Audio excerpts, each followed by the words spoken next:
ಪ್ರಸ್ತುತ ತರಗತಿ second PUC in logic. Second PUC logic. Second PUC subject logic.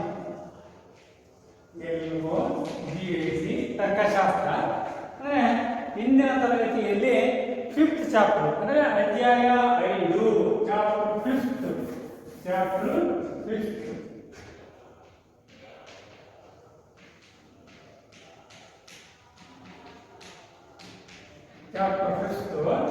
ಅಧ್ಯಾಯದ ಹೆಸರು ವೈಜ್ಞಾನಿಕ ವಿಧಾನ ಮತ್ತು ಆಧಾರ ಕಲ್ಪನೆ.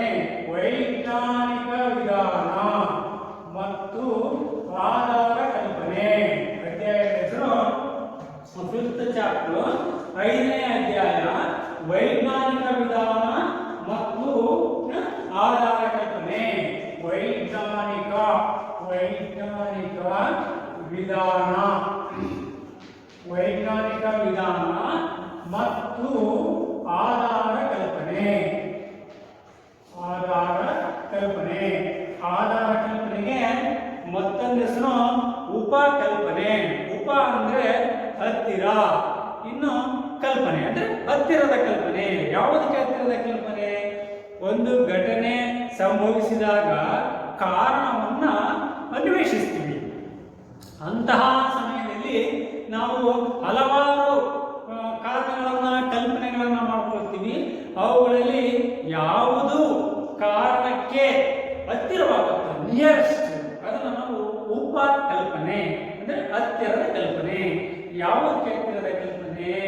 ಇಲ್ಲಿ ಘಟನೆ ನಡೆಯುವಲ್ಲಿ ಕಾರಣ ಏನಿರುತ್ತೋ ಆ ಕಾರಣಕ್ಕೆ ಹತ್ತಿರವಾದಂತಹ ಕಲ್ಪನೆಯನ್ನೇ ಉಪಕಲ್ಪನೆ.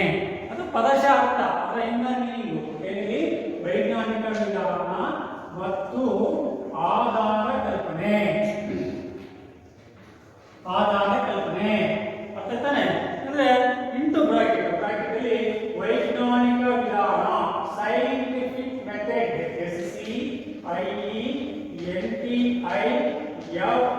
SCIENTIFIC, scientific method, METHOD, scientific method, and hypothesis,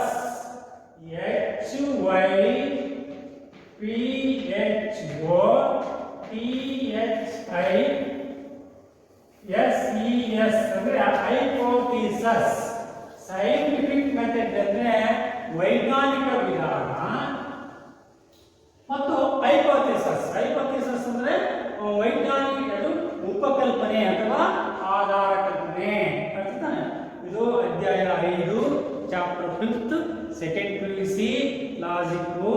ಇಲ್ಲಿ ನಾವು ಹಿಂದಿನ ತರಗತಿಯಲ್ಲಿ ಈ ಚಾಪ್ಟರ್ ಈಗಾಗಲೇ ನಾವು ಕಂಪ್ಲೀಟ್ ಮಾಡಿದ್ವಿ. ಯಾವುದು? 5ನೇ ಚಾಪ್ಟರ್. 5ನೇ ಚಾಪ್ಟರ್ ಅಲ್ಲಿ ನಾವು ಒಂದು ಕ್ಲಾಸ್ ಅನ್ನು ಮಾಡಿದ್ವಿ. ಅದರಲ್ಲಿ ಯಾವುದಾಗಿತ್ತು? ಈ ಭಾಗ ಆಗಿತ್ತು, ವೈಜ್ಞಾನಿಕ ವಿಧಾನ, ಸೈಂಟಿಫಿಕ್ ಮೆಥಡ್. ಈ ಭಾಗ ಆಗಿತ್ತು. ನೋಡಿ, ಈ ಚಾಪ್ಟರ್ ಅಲ್ಲಿ 2 ಭಾಗ ಇದೆ. ಒಂದು ವೈಜ್ಞಾನಿಕ ವಿಧಾನ ಅಂದ್ರೆ ಸೈಂಟಿಫಿಕ್ ಮೆಥಡ್, ಎರಡನೇದು ಆಧಾರ ಕಲ್ಪನೆ, ಹೈಪೋಥಿಸಿಸ್ ಅಂದ್ರೆ ಉಪಕಲ್ಪನೆ. ಈ 2 ಭಾಗದಲ್ಲಿ ನಾವು ಅಂದ್ರೆ ವೈಜ್ಞಾನಿಕ ವಿಧಾನ ಈ ಭಾಗವನ್ನ ಎಕ್ಸ್ಪ್ಲೇನ್ ಮಾಡಿದ್ವಿ. ಈ ಭಾಗದಲ್ಲಿ ಕೇಳುವಂತ ಕ್ವಶನ್ಸ್ 1 ಮಾರ್ಕ್ ಕ್ವಶನ್ಸ್. ವಿಜ್ಞಾನ ಎಂದರೇನು, ವಾಟ್ ಇಸ್ ಸೈನ್ಸ್. ಅದೇ ರೀತಿಯಾಗಿ ಅಲ್ಲಿ 5 ಮಾರ್ಕ್ಸ್ ಕ್ವಶನ್ಸ್ಗೆ ಅಂದ್ರೆ ಈ ಭಾಗದಲ್ಲಿ ಅಂದ್ರೆ ಸಾಮಾನ್ಯ ಜ್ಞಾನಕ್ಕೂ ಮತ್ತು ವಿಜ್ಞಾನಕ್ಕೂ ಇರುವ ವ್ಯತ್ಯಾಸವೇನು, 5 ಮಾರ್ಕ್ಸ್ ಕ್ವಶನ್ಸ್. ಆಲ್ಮೋಸ್ಟ್ ಆಲ್ ಈ ಕ್ವಶನ್ ಆನ್ಲೈನ್ ಎಕ್ಸಾಮಿನೇಷನ್ ಬಂದಿಲ್ಲ, ಬಹಳ ರೇರ್, ಬರೋದು ಕಮ್ಮಿ. ಬಟ್ ಇದನ್ನ ಕೇಳ್ತಾನೆ, ಯಾವುದು? ವಿಜ್ಞಾನ ಎಂದರೇನು, ವಾಟ್ ಇಸ್ ಸೈನ್ಸ್, ಅಥವಾ ವಿಜ್ಞಾನದ ಗುರಿ ಯಾವುದು, ಅಥವಾ ವಿಜ್ಞಾನದ ಉದ್ದೇಶ ಏನು. ಈ 1 ಮಾರ್ಕ್ ಕ್ವಶನ್ಸ್ ಅನ್ನ ಆನ್ಲೈನ್ ಎಕ್ಸಾಮಿನೇಷನ್ ಅಲ್ಲಿ ಪದೇ ಪದೇ ಕೇಳ್ತಿರ್ತಾರೆ. ಇದು 1 ಮಾರ್ಕ್ ಕ್ವಶನ್ಸ್.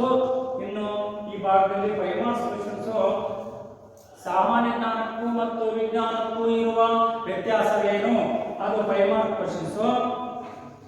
ನೆಕ್ಸ್ಟ್ ಅಂದ್ರೆ ವೈಜ್ಞಾನಿಕ ವಿಧಾನದಲ್ಲಿ ಈ ವೈಜ್ಞಾನಿಕ ವಿಧಾನ ಶಾಸ್ತ್ರೀಯ ವಿಧಾನ, ಸೈಂಟಿಫಿಕ್ ಮೆಥಡ್. ಈ ವೈಜ್ಞಾನಿಕ ವಿಧಾನದ ಲಕ್ಷಣಗಳು, ಅದು 5 ಮಾರ್ಕ್ಸ್ ಕ್ವೆಶ್ಚನ್ಸ್ ಕೇಳ್ತಾನೆ, 5 ಮಾರ್ಕ್ಸ್ ಕ್ವೆಶ್ಚನ್ಸ್. ಹೇಗೆ ವೈಜ್ಞಾನಿಕ ವಿಧಾನದ ಲಕ್ಷಣಗಳು, ಅಲ್ಲಿ ಒಂದು ಡೆಫಿನೇಷನ್ ಅಂತ ಕೇಳ್ತೀವಿ. ಡೆಫಿನೇಷನ್ ಅಂದ್ರೆ ವ್ಯಾಖ್ಯಾನ. ಇನ್ನು ಸೆಕೆಂಡ್ ಸಬ್ ಹೆಡಿಂಗ್, ಎರಡನೇ ಲಕ್ಷಣ ದತ್ತಾಂಶಗಳ ಸಂಗ್ರಹ, ಕಲೆಕ್ಷನ್ ಆಫ್ ಡಾಟಾ. ಇನ್ನು ಮೂರನೇ ಲಕ್ಷಣ ಸಾಮಾನ್ಯೀಕರಣ, ಜನರಲೈಸೇಷನ್. ಇನ್ನು ನಾಲ್ಕನೇದು ಆಧಾರ ಕಲ್ಪನೆ, ಬಾರ್, ಅದಕ್ಕೆ ಮತ್ತೊಂದು ಹೆಸರು ಉಪಕಲ್ಪನೆ, ಇಂಟು ಬ್ರಾಕೆಟ್ ಅಲ್ಲಿ ಹೈಪೋಥಿಸಸ್. ಲಾಸ್ಟ್ ಒನ್ ಅಂದ್ರೆ ಫಿಫ್ತ್, ಪರಿಶೀಲನೆ ಮತ್ತು ಸಾಕ್ಷ್ಯ, ವೆರಿಫಿಕೇಶನ್ ಅಂಡ್ ಪ್ರೂಫ್.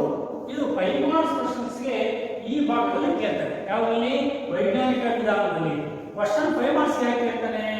ವೈಜ್ಞಾನಿಕ ವಿಧಾನ ಅಥವಾ ಶಾಸ್ತ್ರೀಯ ವಿಧಾನ, ಲಕ್ಷಣಗಳು ಬರೆಯಿರಿ ಅಂತ 5 ಮಾರ್ಕ್ಸ್ ಕ್ವೆಶ್ಚನ್ಸ್ಗೆ ಕೇಳಿದ್ರೆ ಈ ಭಾಗದಲ್ಲಿ ನೀವು ಇವುಗಳನ್ನು ಬರೀಬೇಕಾಗುತ್ತೆ. ಇದು ಆಲ್ರೆಡಿ ಎಕ್ಸ್ಪ್ಲೇಷನ್ ಆಗಿದೆ. ಯಾವುದು? ವೈಜ್ಞಾನಿಕ ವಿಧಾನ ಈ ಭಾಗ.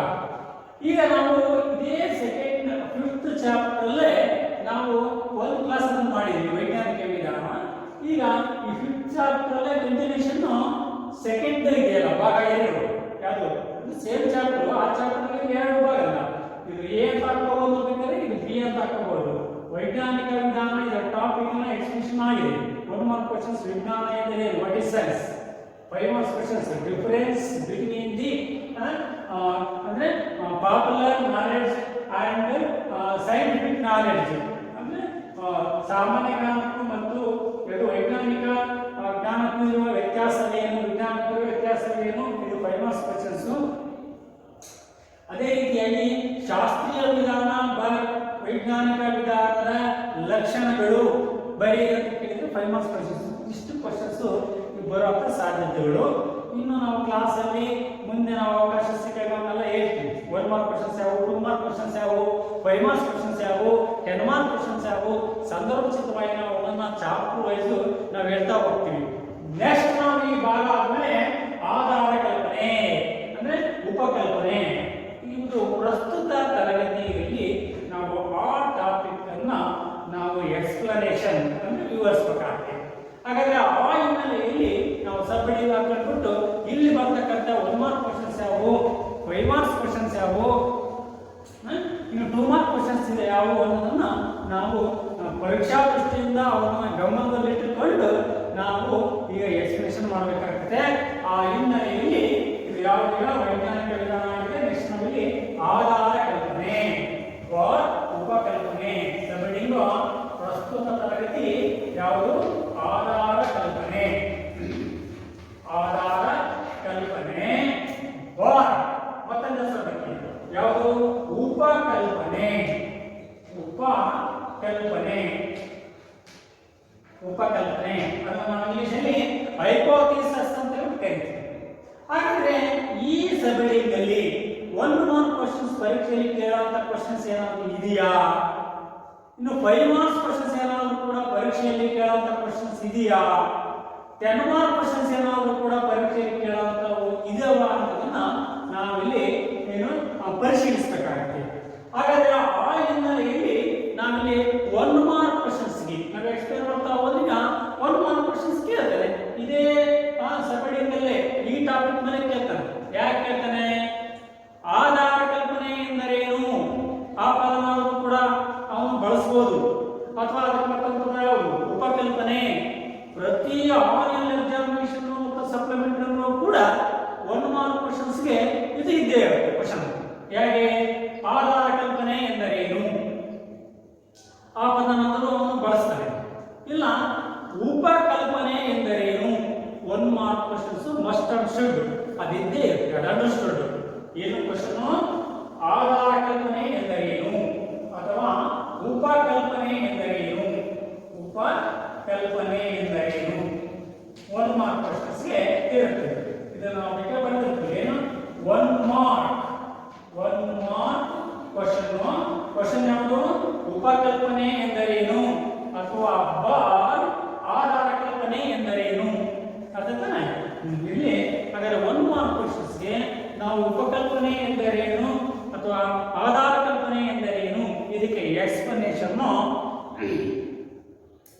ಅಂದ್ರೆ ಒಂದು ಘಟನೆಗೆ ಸಂಬಂಧಿಸಿದಂತೆ ನಾವು ವಿವರಿಸುವಾಗ ನಾವು, ಯಾಕೆಂದ್ರೆ ನಿಸರ್ಗದಲ್ಲಿ ಸಂಭವಿಸುವಂತಹ ಹಲವಾರು ಘಟನೆಗಳು ತುಂಬಾ ಸೀಕ್ರೆಸಿ, ರಹಸ್ಯವಾಗಿರ್ತವೆ, ನಿಗೂಢವಾಗಿರ್ತವೆ, ಕ್ಲಿಷ್ಟವಾಗಿರ್ತವೆ. ಅವುಗಳಿಗೆ ನೇರವಾಗಿ ಕಾರಣ ಎನ್ನುವಂಥದ್ದು ಸುಲಭವಾಗಿ ನಮಗೆ ದೊರೆಯೋದಿಲ್ಲ. ಅಂತಹ ಸಂದರ್ಭದಲ್ಲಿ ನಾವು ತಾತ್ಕಾಲಿಕವಾಗಿ ಅಂದ್ರೆ ಹಂಗಾಮಿಯಾಗಿ ಅದನ್ನ ಪ್ರಾವಿಷನಲಿ ಅಂತ ಕರಿತೀವಿ, ಟೆಂಪರರಿ ಅಂತ ಕರಿತೀವಿ, ತಾತ್ಕಾಲಿಕ. ಆ ತಾತ್ಕಾಲಿಕವಾಗಿ ಕೆಲವು ಕಲ್ಪನೆಗಳನ್ನು ಮಾಡಿಕೊಳ್ತೀವಿ.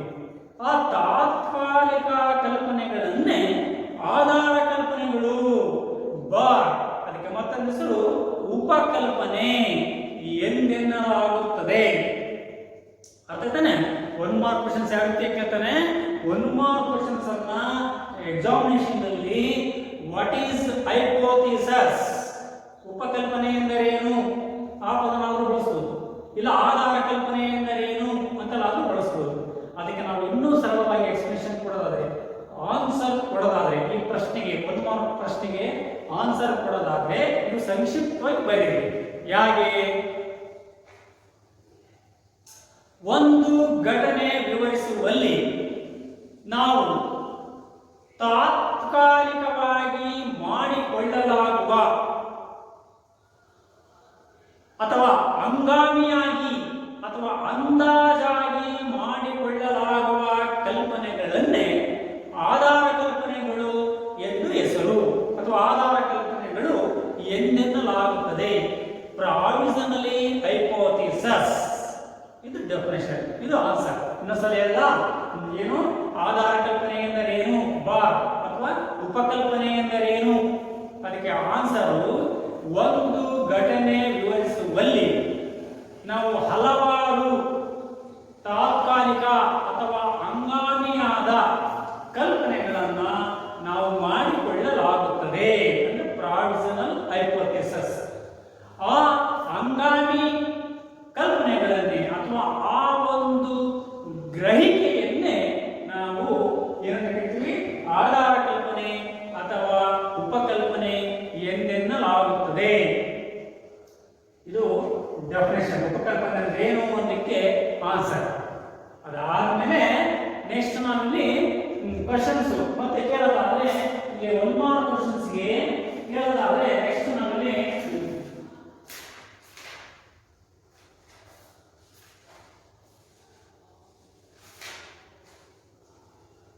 ನಾವಿದೀಗ 1 ಮಾರ್ಕ್ ಕ್ವಶನ್ಸ್ಗೆ ಇದು ಉಪಕಲ್ಪನೆ ಅಂತ ಏನೋ ಆದ್ಮೇಲೆ ನೆಕ್ಸ್ಟ್ 5 ಮಾರ್ಕ್ಸ್ ಕ್ವಶನ್ಸ್ಗೆ ಕೇಳುವಂತ ಕ್ವಶನ್ಸ್ ನೆಕ್ಸ್ಟ್ ಟಾಪಿಕ್. ಅದು ಯಾವುದು? 5 ಮಾರ್ಕ್ಸ್ ಕ್ವಶನ್ಸ್ಗೆ ಅಂತ ನೋಡಿ, 5 ಮಾರ್ಕ್ಸ್ ಕ್ವಶನ್ಸ್ ಇರುತ್ತೆ.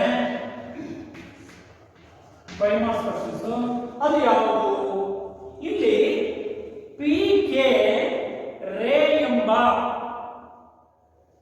ತಜ್ಞರ ಪ್ರಕಾರ, ತರ್ಕಶಾಸ್ತ್ರಜ್ಞರ ಪ್ರಕಾರ ಇಲ್ಲಿ ಆಧಾರ ಕಲ್ಪನೆಯ ಬೆಳವಣಿಗೆಯನ್ನ ಕುರಿತಂತೆ ಅವನು 4 ಹಂತಗಳನ್ನ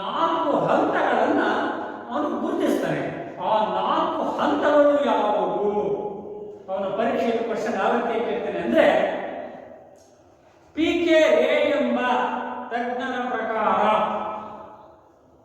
ಆಧಾರ ಕಲ್ಪನೆಯ ಬೆಳವಣಿಗೆಯ ಹಂತಗಳು ನಿರೂಪಿಸಿರಿ ಅಂತ ಕೇಳ್ತಾರೆ.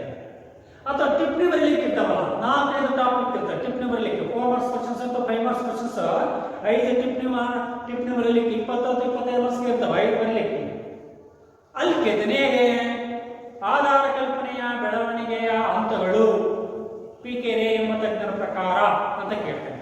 ಆವಾಗಲಾದ್ರೂ ಕೂಡ ನೀವು ಇದೇ ಎಕ್ಸ್ಪ್ರೆಷನ್ ಬರೆಯಬೇಕು. ಯಾವುದೇ ಈಗ ಹೇಳ್ತೀವಲ್ಲ ಅದನ್ನ 5 ಮಾರ್ಕ್ಸ್ ಕ್ವಶನ್ಸ್ಗೆ ಆ ಹಿನ್ನೆಲೆಯಲ್ಲಿ ನಾವು ಈಗ ಆಧಾರ ಕಲ್ಪನೆಯ ಬೆಳವಣಿಗೆಯ ಹಂತಗಳು ಪಿ.ಕೆ. ರೇ ಎಂಬ ತಜ್ಞರ ಪ್ರಕಾರ, ಇದು 5 ಮಾರ್ಕ್ಸ್ ಕ್ವಶನ್ಸ್ ಆನ್ಲೈನ್ ಎಕ್ಸಾಮಿನೇಷನ್ ಅಲ್ಲಿ ಕೇಳ್ತಾರೆ. ಹಾಗಾದ್ರೆ ಟಾಪಿಕ್ ಕ್ವಶನ್ ಯಾವ ರೀತಿ ಬರೀಬೇಕು? ಪಿ.ಕೆ. ರೇ ಎಂಬ ತಜ್ಞರ ಪ್ರಕಾರ ಆಧಾರ ಕಲ್ಪನೆಯ ಬೆಳವಣಿಗೆಯ ಹಂತಗಳು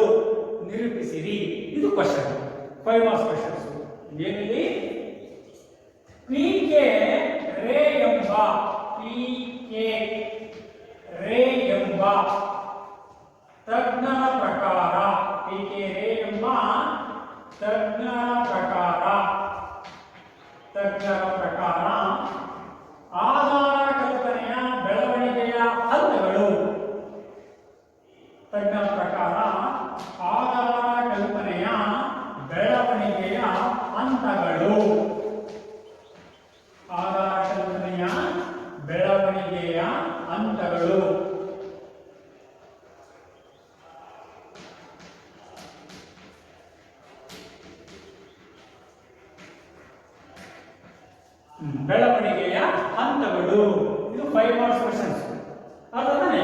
ಹಾಗಾದ್ರೆ ಅವುಗಳನ್ನು ಒಂದೊಂದನ್ನೇ ಈ ಟೀಕೆ ಎಂಬ ತಜ್ಞರು ಆಧಾರ ಕಲ್ಪನೆಯ ಬೆಳವಣಿಗೆಯ ಹಂತಗಳನ್ನು ಕುರಿತಂತೆ 4 ಹಂತಗಳಾಗಿ ಅವರು ವಿಂಗಡಿಸ್ತಾರೆ, ವಿಭಜಿಸ್ತಾರೆ.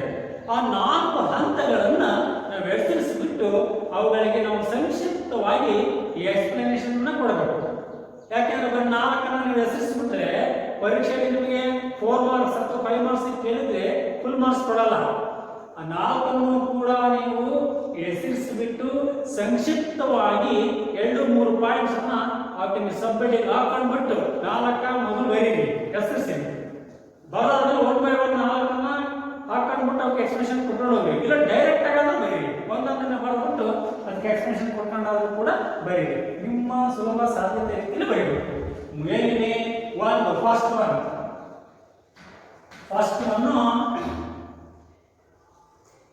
ಅಂಗಾಮಿ ಬಾರ್. ಅಂಗಾಮಿ ಅಂದ್ರೇನು? ಕಾಯಮ್ಮು ಅಂಗಾಮಿ. ಕಾಯಂ ಅಂದ್ರೆ ಪರ್ಮನೆಂಟ್ಲಿ, ಅಂಗಾಮಿ ಅಂದ್ರೆ ತಾತ್ಕಾಲಿಕ, ಅಂದ್ರೆ ಟೆಂಪರರಿ ಅಂತ ಹೇಳ್ತೀವಲ್ಲ, ಪ್ರಾವಿಷನಲಿ. ಪರೀಕ್ಷೆಲಾಗ್ತಂದ್ರೆ ಪ್ರಾವಿಷನಲಿ ಟೈಮ್ ಟೇಬಲ್ ಅಂತ ಆಗ್ತಾರಲ್ಲ, ತಾತ್ಕಾಲಿಕ ವೇಳಾಪಟ್ಟಿ ಅಂತ ಆಗ್ತಾರಲ್ಲ, ಪ್ರಾವಿಷನಲ್ ಟೈಮ್ ಟೇಬಲ್ ಅಂತ ಹೇಳಿ. ಅದೇ ರೀತಿಯಾಗಿ ಅಂತಂದ್ರೆ ಅಂಗಾಮಿ ಅಂದ್ರೆ ತಾತ್ಕಾಲಿಕ, ಪ್ರಾವಿಷನಲಿ. ಅಂಗಾಮಿ ಬಾರ್ ಅಥವಾ ಅಂಗಾಮಿ ಅಥವಾ ತಾತ್ಕಾಲಿಕ, ಅದನ್ನು ಬರೆದಿರ್ತೀವಿ. ಅಂಗಾಮಿ ಬಾರ್ ಅಥವಾ ತಾತ್ಕಾಲಿಕ ಆಧಾರ ಕಲ್ಪನೆ. ಅಂಗಾಮಿ ಬಾರ್ ತಾತ್ಕಾಲಿಕ ಆಧಾರ ಕಲ್ಪನೆ. ಅದನ್ನು ಇಂಟು ಬ್ರಾಕೆಟ್ ಇಂಗ್ಲಿಷ್ ಅಲ್ಲಿ ಪ್ರಾವಿಷನಲಿ ಹೈಪೋಥಿಸಸ್. ಪ್ರಾವಿಷನಲಿ ಹೈಪೋಥಿಸಸ್. PROVISIONAL ಪ್ರಾವಿಷನಲಿ ಹೈಪೋಥಿಸಸ್. HYPHOPHESIS ಪ್ರಾವಿಷನಲಿ ಹೈಪೋಥಿಸಸ್. ಇಲ್ಲಿ ಸೆಕೆಂಡ್ ಒನ್, ಎರಡನೇದು ಕಾರ್ಯಾಚರಣೆಯ ಆಧಾರ ಕಲ್ಪನೆ ಬಾರ್. ಅದಕ್ಕೆ ಮತ್ತೊಂದು ಹೆಸರು ಕ್ರಿಯಾಕಾರಿ ಆಧಾರ ಕಲ್ಪನೆ, ವರ್ಕಿಂಗ್ ಹೈಪೋಥಿಸಸ್. ಸೆಕೆಂಡ್ ಒನ್ ಆಧಾರ ಕಲ್ಪನೆಯ ಬೆಳವಣಿಗೆಯ ಹಂತಗಳಲ್ಲಿ ಫಸ್ಟ್ ಒನ್ ಅಂಗಾಮಿ ಅಥವಾ ತಾತ್ಕಾಲಿಕ ಆಧಾರ ಕಲ್ಪನೆ, ಇಂಟು ಬ್ರಾಕೆಟ್ ಅಲ್ಲಿ ಪ್ರಾವಿಷನಲಿ ಹೈಪೋಥಿಸಸ್. ಇನ್ನು ಸೆಕೆಂಡ್ ಒನ್, ಎರಡನೇದು ಕಾರ್ಯಾಚರಣೆಯ ಬಾರ್ ಕ್ರಿಯಾಕಾರಿ ಆಧಾರ ಕಲ್ಪನೆ. ಸೆಕೆಂಡ್ ಒನ್ ಏನಿದೆ? ಕ್ರಿಯಾಕಾರಿ. 1 ಮಾರ್ಕ್ ಕ್ವಶನ್ಸ್ ಕೇಳ್ತಾರೆ. ಯಾಕೆ ಕೇಳ್ತಾನೆ? 2 ಕೇಳಲ್ಲ. ಉಪಕಲ್ಪನೆ ಎಂದರೆ ಏನು ಅಲ್ಲೂ ಕೇಳಿ, ಇಲ್ಲಿ ಕ್ರಿಯಾಕಾರಿ ಉಪಕಲ್ಪನೆ ಎಂದರೆ ಏನು 2 ಕೇಳಲ್ಲ, 1 ಕೇಳ್ತಾನೆ. ಉಪಕಲ್ಪನೆ ಎಂದರೇನು? What is hypothesis? ಇಲ್ಲ ಕ್ರಿಯಾಕಾರಿ ಉಪಕಲ್ಪನೆ ಎಂದರೆ ಏನು ಅಂತ ಅದು ಕೇಳಬಹುದು. ವಾಟ್ ಈಸ್ ವರ್ಕಿಂಗ್ ಹೈಪೋಥಿಸಿಸ್ ಅಂತ ಎರಡಲ್ಲೂ ಆಲ್ಟರ್ನೇಟಿವ್, ಅದನ್ನಾದ್ರೂ ಕೇಳಬಹುದು, ಇದನ್ನಾದ್ರೂ ಕೇಳಬಹುದು. ಎರಡಕ್ಕೂ ನೀವು ಪ್ರಿಪೇರ್ ಆಗಿರಬೇಕು. ಸೆಕೆಂಡ್ ಒನ್, ಎರಡನೇದು ಕ್ರಿಯಾಕಾರಿ ಬಾರ್. ಅದಕ್ಕೆ ಮತ್ತೊಂದು ಹೆಸರು ಕಾರ್ಯಾಚರಣೆಯ ಆಧಾರ ಕಲ್ಪನೆ. ಕಾರ್ಯಾಚರಣೆಯ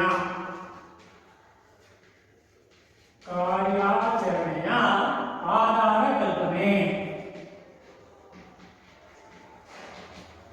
ಕಾರ್ಯಾಚರಣೆಯ ಆಧಾರ ಕಲ್ಪನೆ ಇಂಟು ಬ್ರಾಕೆಟ್ ಅಲ್ಲಿ ವರ್ಕಿಂಗ್ ಹೈಪೋಥಿಸಸ್ ಅಂದ್ರೆ ಕ್ರಿಯಾಕಾರಿ. Working ಹೈಪೋಥಿಸಸ್, WORKING, working ಹೈಪೋಥಿಸಸ್, HYPHOPHESIS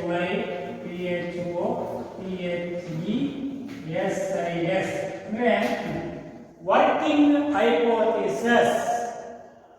third one ನ್ಯಾಯಸಮ್ಮತ. ಇಲ್ಲಿ ಸಮ್ಮತ ಅಂದ್ರೆ ಏನು? ಒಪ್ಪುವಂಥದ್ದು. ಯಾವುದು ಒಪ್ಪುವಂಥದ್ದು? ನ್ಯಾಯಸಮ್ಮತ. ನ್ಯಾಯ ಒಪ್ಪುವಂಥದ್ದು ಅಂದ್ರೆ ನ್ಯಾಯಕ್ಕೆ ಸಮ್ಮತವಾದದ್ದು, ನ್ಯಾಯವನ್ನು ಒಪ್ಪುವಂಥದ್ದು, ಅದನ್ನೇ ನ್ಯಾಯಕ್ಕೆ ಸರಿಯಾದದ್ದು ಅಂತ, ನ್ಯಾಯ ಸಮಂಜಸವಾದದ್ದು ಅಂತ, ಅದರಲ್ಲಿ ನ್ಯಾಯ ಸಮ್ಮತ ಅಂದ್ರೆ ಸರಿಯಾದದ್ದು, ನ್ಯಾಯಕ್ಕೆ ಸರಿಯಾದದ್ದು, ಜಯಕ್ಕೆ ಸರಿಯಾದದ್ದು, ನ್ಯಾಯ ಸಮ್ಮತ, ನ್ಯಾಯಕ್ಕೆ ಅದು ಸರಿಯಾದದ್ದು ಅಂತ ನೋಡಿ. ಥರ್ಡ್ ಒನ್, ನ್ಯಾಯ ಸಮ್ಮತ ಆಧಾರ ಕಲ್ಪನೆ. ನ್ಯಾಯ ಸಮ್ಮತ, ನ್ಯಾಯ ಸಮ್ಮತ ಆಧಾರ ಕಲ್ಪನೆ, ನ್ಯಾಯ ಸಮ್ಮತ ಆಧಾರ ಕಲ್ಪನೆ ಇಂಟು ಬ್ರಾಕೆಟ್ ಅಲ್ಲಿ ಲೆಜಿಟಮೇಟ್ ಹೈಪೋಥಿಸಸ್, ಇಂಟು ಬ್ರಾಕೆಟ್ ಅಲ್ಲಿ ಲೆಜಿಟಮೇಟ್ ಅಂದ್ರೆ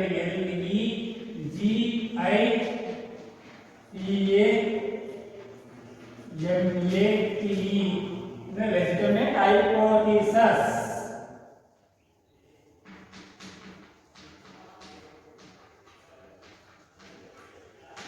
ನೆಕ್ಸ್ಟ್ ನಾವು ಲಾಸ್ಟ್ ಒನ್, ಆಧಾರ ಕಲ್ಪನೆಯ ಬೆಳವಣಿಗೆಯ ಹಂತಗಳಲ್ಲಿ ಕೊನೆಯದು ಲಾಸ್ಟ್ ಒನ್, ಸಿಂಧು ಅಥವಾ ಸಮಂಜಸ ಆಧಾರ ಕಲ್ಪನೆ.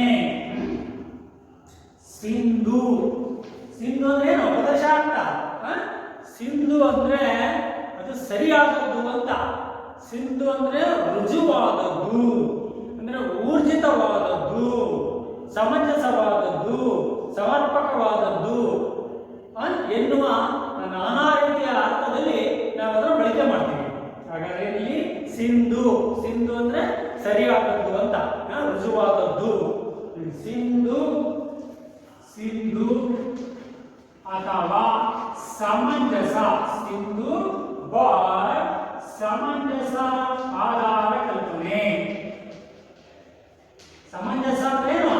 ಸಮಂಜಸ ಅಂದ್ರೆ ಸರಿಯಾದದ್ದು ಅಂತ, ಸಮರ್ಪಕವಾದದ್ದು, ಅಥವಾ ರುಜುವಾದದ್ದು. ಸಿಂಧು ಅಥವಾ ಸಮಂಜಸವಾದ ಆಧಾರ ಕಲ್ಪನೆ.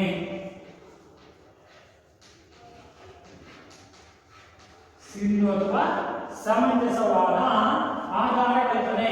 ಹಾಗಾದ್ರೆ ಸಿಂಧು ಅಥವಾ ಸಮಂಜಸ ಆಧಾರ ಕಲ್ಪನೆ ಅಂದ್ರೆ ಏನು? Valid invalid? ವ್ಯಾಲಿಡ್, ವ್ಯಾಲಿಡ್ ಅಂದ್ರೆ ಮೌಲ್ಯಾಧಾರಿತ, ಮೌಲ್ಯ ಉಳ್ಳದ್ದು, ಸರಿಯಾದದ್ದು ಅಥವಾ ಸರಿಯಲ್ಲದ್ದು, ಸರಿಯಾದದ್ದು ಅಂತ. ಇಲ್ಲಿ ಸಿಂಧು ಅಂದ್ರೆ ಅದು ಇಲ್ಲಿ ವ್ಯಾಲಿಡ್ ಅಂತ ಕರಿತೀವಿ. ಸಿಂಧು ವ್ಯಾಲಿಡ್, ವ್ಯಾಲಿಡ್ ಹೈಪೋಥಿಸಸ್ ಅಂದ್ರೆ ಮೌಲ್ಯಾಧಾರಿತವಾದದ್ದು ಅಂತ ಸಿಂಧು ಅಂದ್ರೆ.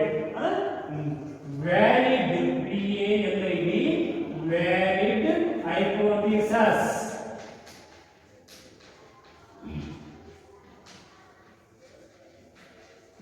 ನೋಡಿ, ಇಲ್ಲಿ ನಿಮಗೆ ಪರೀಕ್ಷೆಯಲ್ಲಿ 5 ಮಾರ್ಕ್ಸ್ ಪ್ರಶ್ನೆ ಕೇಳ್ತಾರೆ.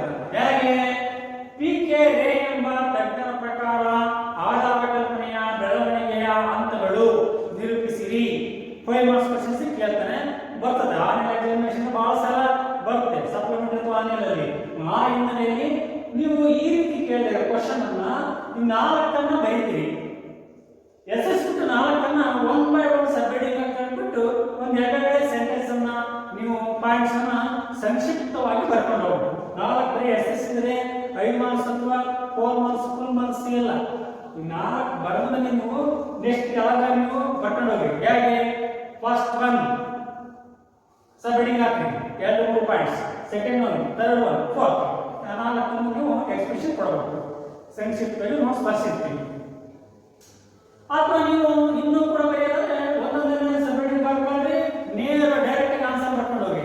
1 ಅದಕ್ಕೆ ಎಕ್ಸ್ಪ್ರೆಷನ್, 2 ಅದಕ್ಕೆ ಎಕ್ಸ್ಪ್ರೆಷನ್, 3 ಅದಕ್ಕೆ, 4 ಡೈರೆಕ್ಟ್ ಆಗಿ ಬರೀಬಹುದು. ಸರಿ, ಹಾಗಾದ್ರೆ ನೋಡಿ, ಸಂಕ್ಷಿಪ್ತವಾಗಿ ನಾವು ಇವುಗಳನ್ನು ವಿವರಿಸೋದಾದ್ರೆ ಫಸ್ಟ್ ಒನ್, ಅಂಗಾಂಗಿ ಅಥವಾ ತಾತ್ಕಾಲಿಕ ಆಧಾರ ಕಲ್ಪನೆ. ಇದಕ್ಕೆ ಎಕ್ಸ್ಪ್ರೆಷನ್ ಕೊಡೋದಾದ್ರೆ ಸಂಕ್ಷಿಪ್ತವಾಗಿ 1 ಅಥವಾ 2 ಪಾಯಿಂಟ್ಸ್ ಕೊಟ್ಟು ಹೋಗೋದು. ಹಾಗಾದ್ರೆ ಫಸ್ಟ್ ಪಾಯಿಂಟ್ಸ್ ಅಂಗಾಂಗಿ ಅಥವಾ ತಾತ್ಕಾಲಿಕ ಆಧಾರ ಕಲ್ಪನೆ. ಇದಕ್ಕೆ ನಾವು ಪಾಯಿಂಟ್ಸ್ ಕೊಡೋದಾದ್ರೆ ಫಸ್ಟ್ ಪಾಯಿಂಟ್ಸ್ ಇಲ್ಲಿ ಒಂದು ಘಟನೆ ವಿವರಿಸುವಲ್ಲಿ ನಾವು ಕೆಲವಾರು ಅಂದ್ರೆ ಹಲವಾರು ರೀತಿಯ ಆಧಾರ ಕಲ್ಪನೆಗಳನ್ನ ಮಾಡಿಕೊಳ್ಳಲಾಗುತ್ತದೆ. ಆ ಆಧಾರ ಕಲ್ಪನೆಗಳು ಅವುಗಳು ಹಂಗಾಮಿಯಾಗಿರುತ್ತವೆ, ತಾತ್ಕಾಲಿಕವಾಗಿರುತ್ತವೆ. ನಾವು ಅದನ್ನ ಅಂದಾಜಾಗಿ ನಾವು ಆ ಕಲ್ಪನೆಗಳನ್ನ ಮಾಡಿಕೊಳ್ಳಲಾಗುತ್ತದೆ.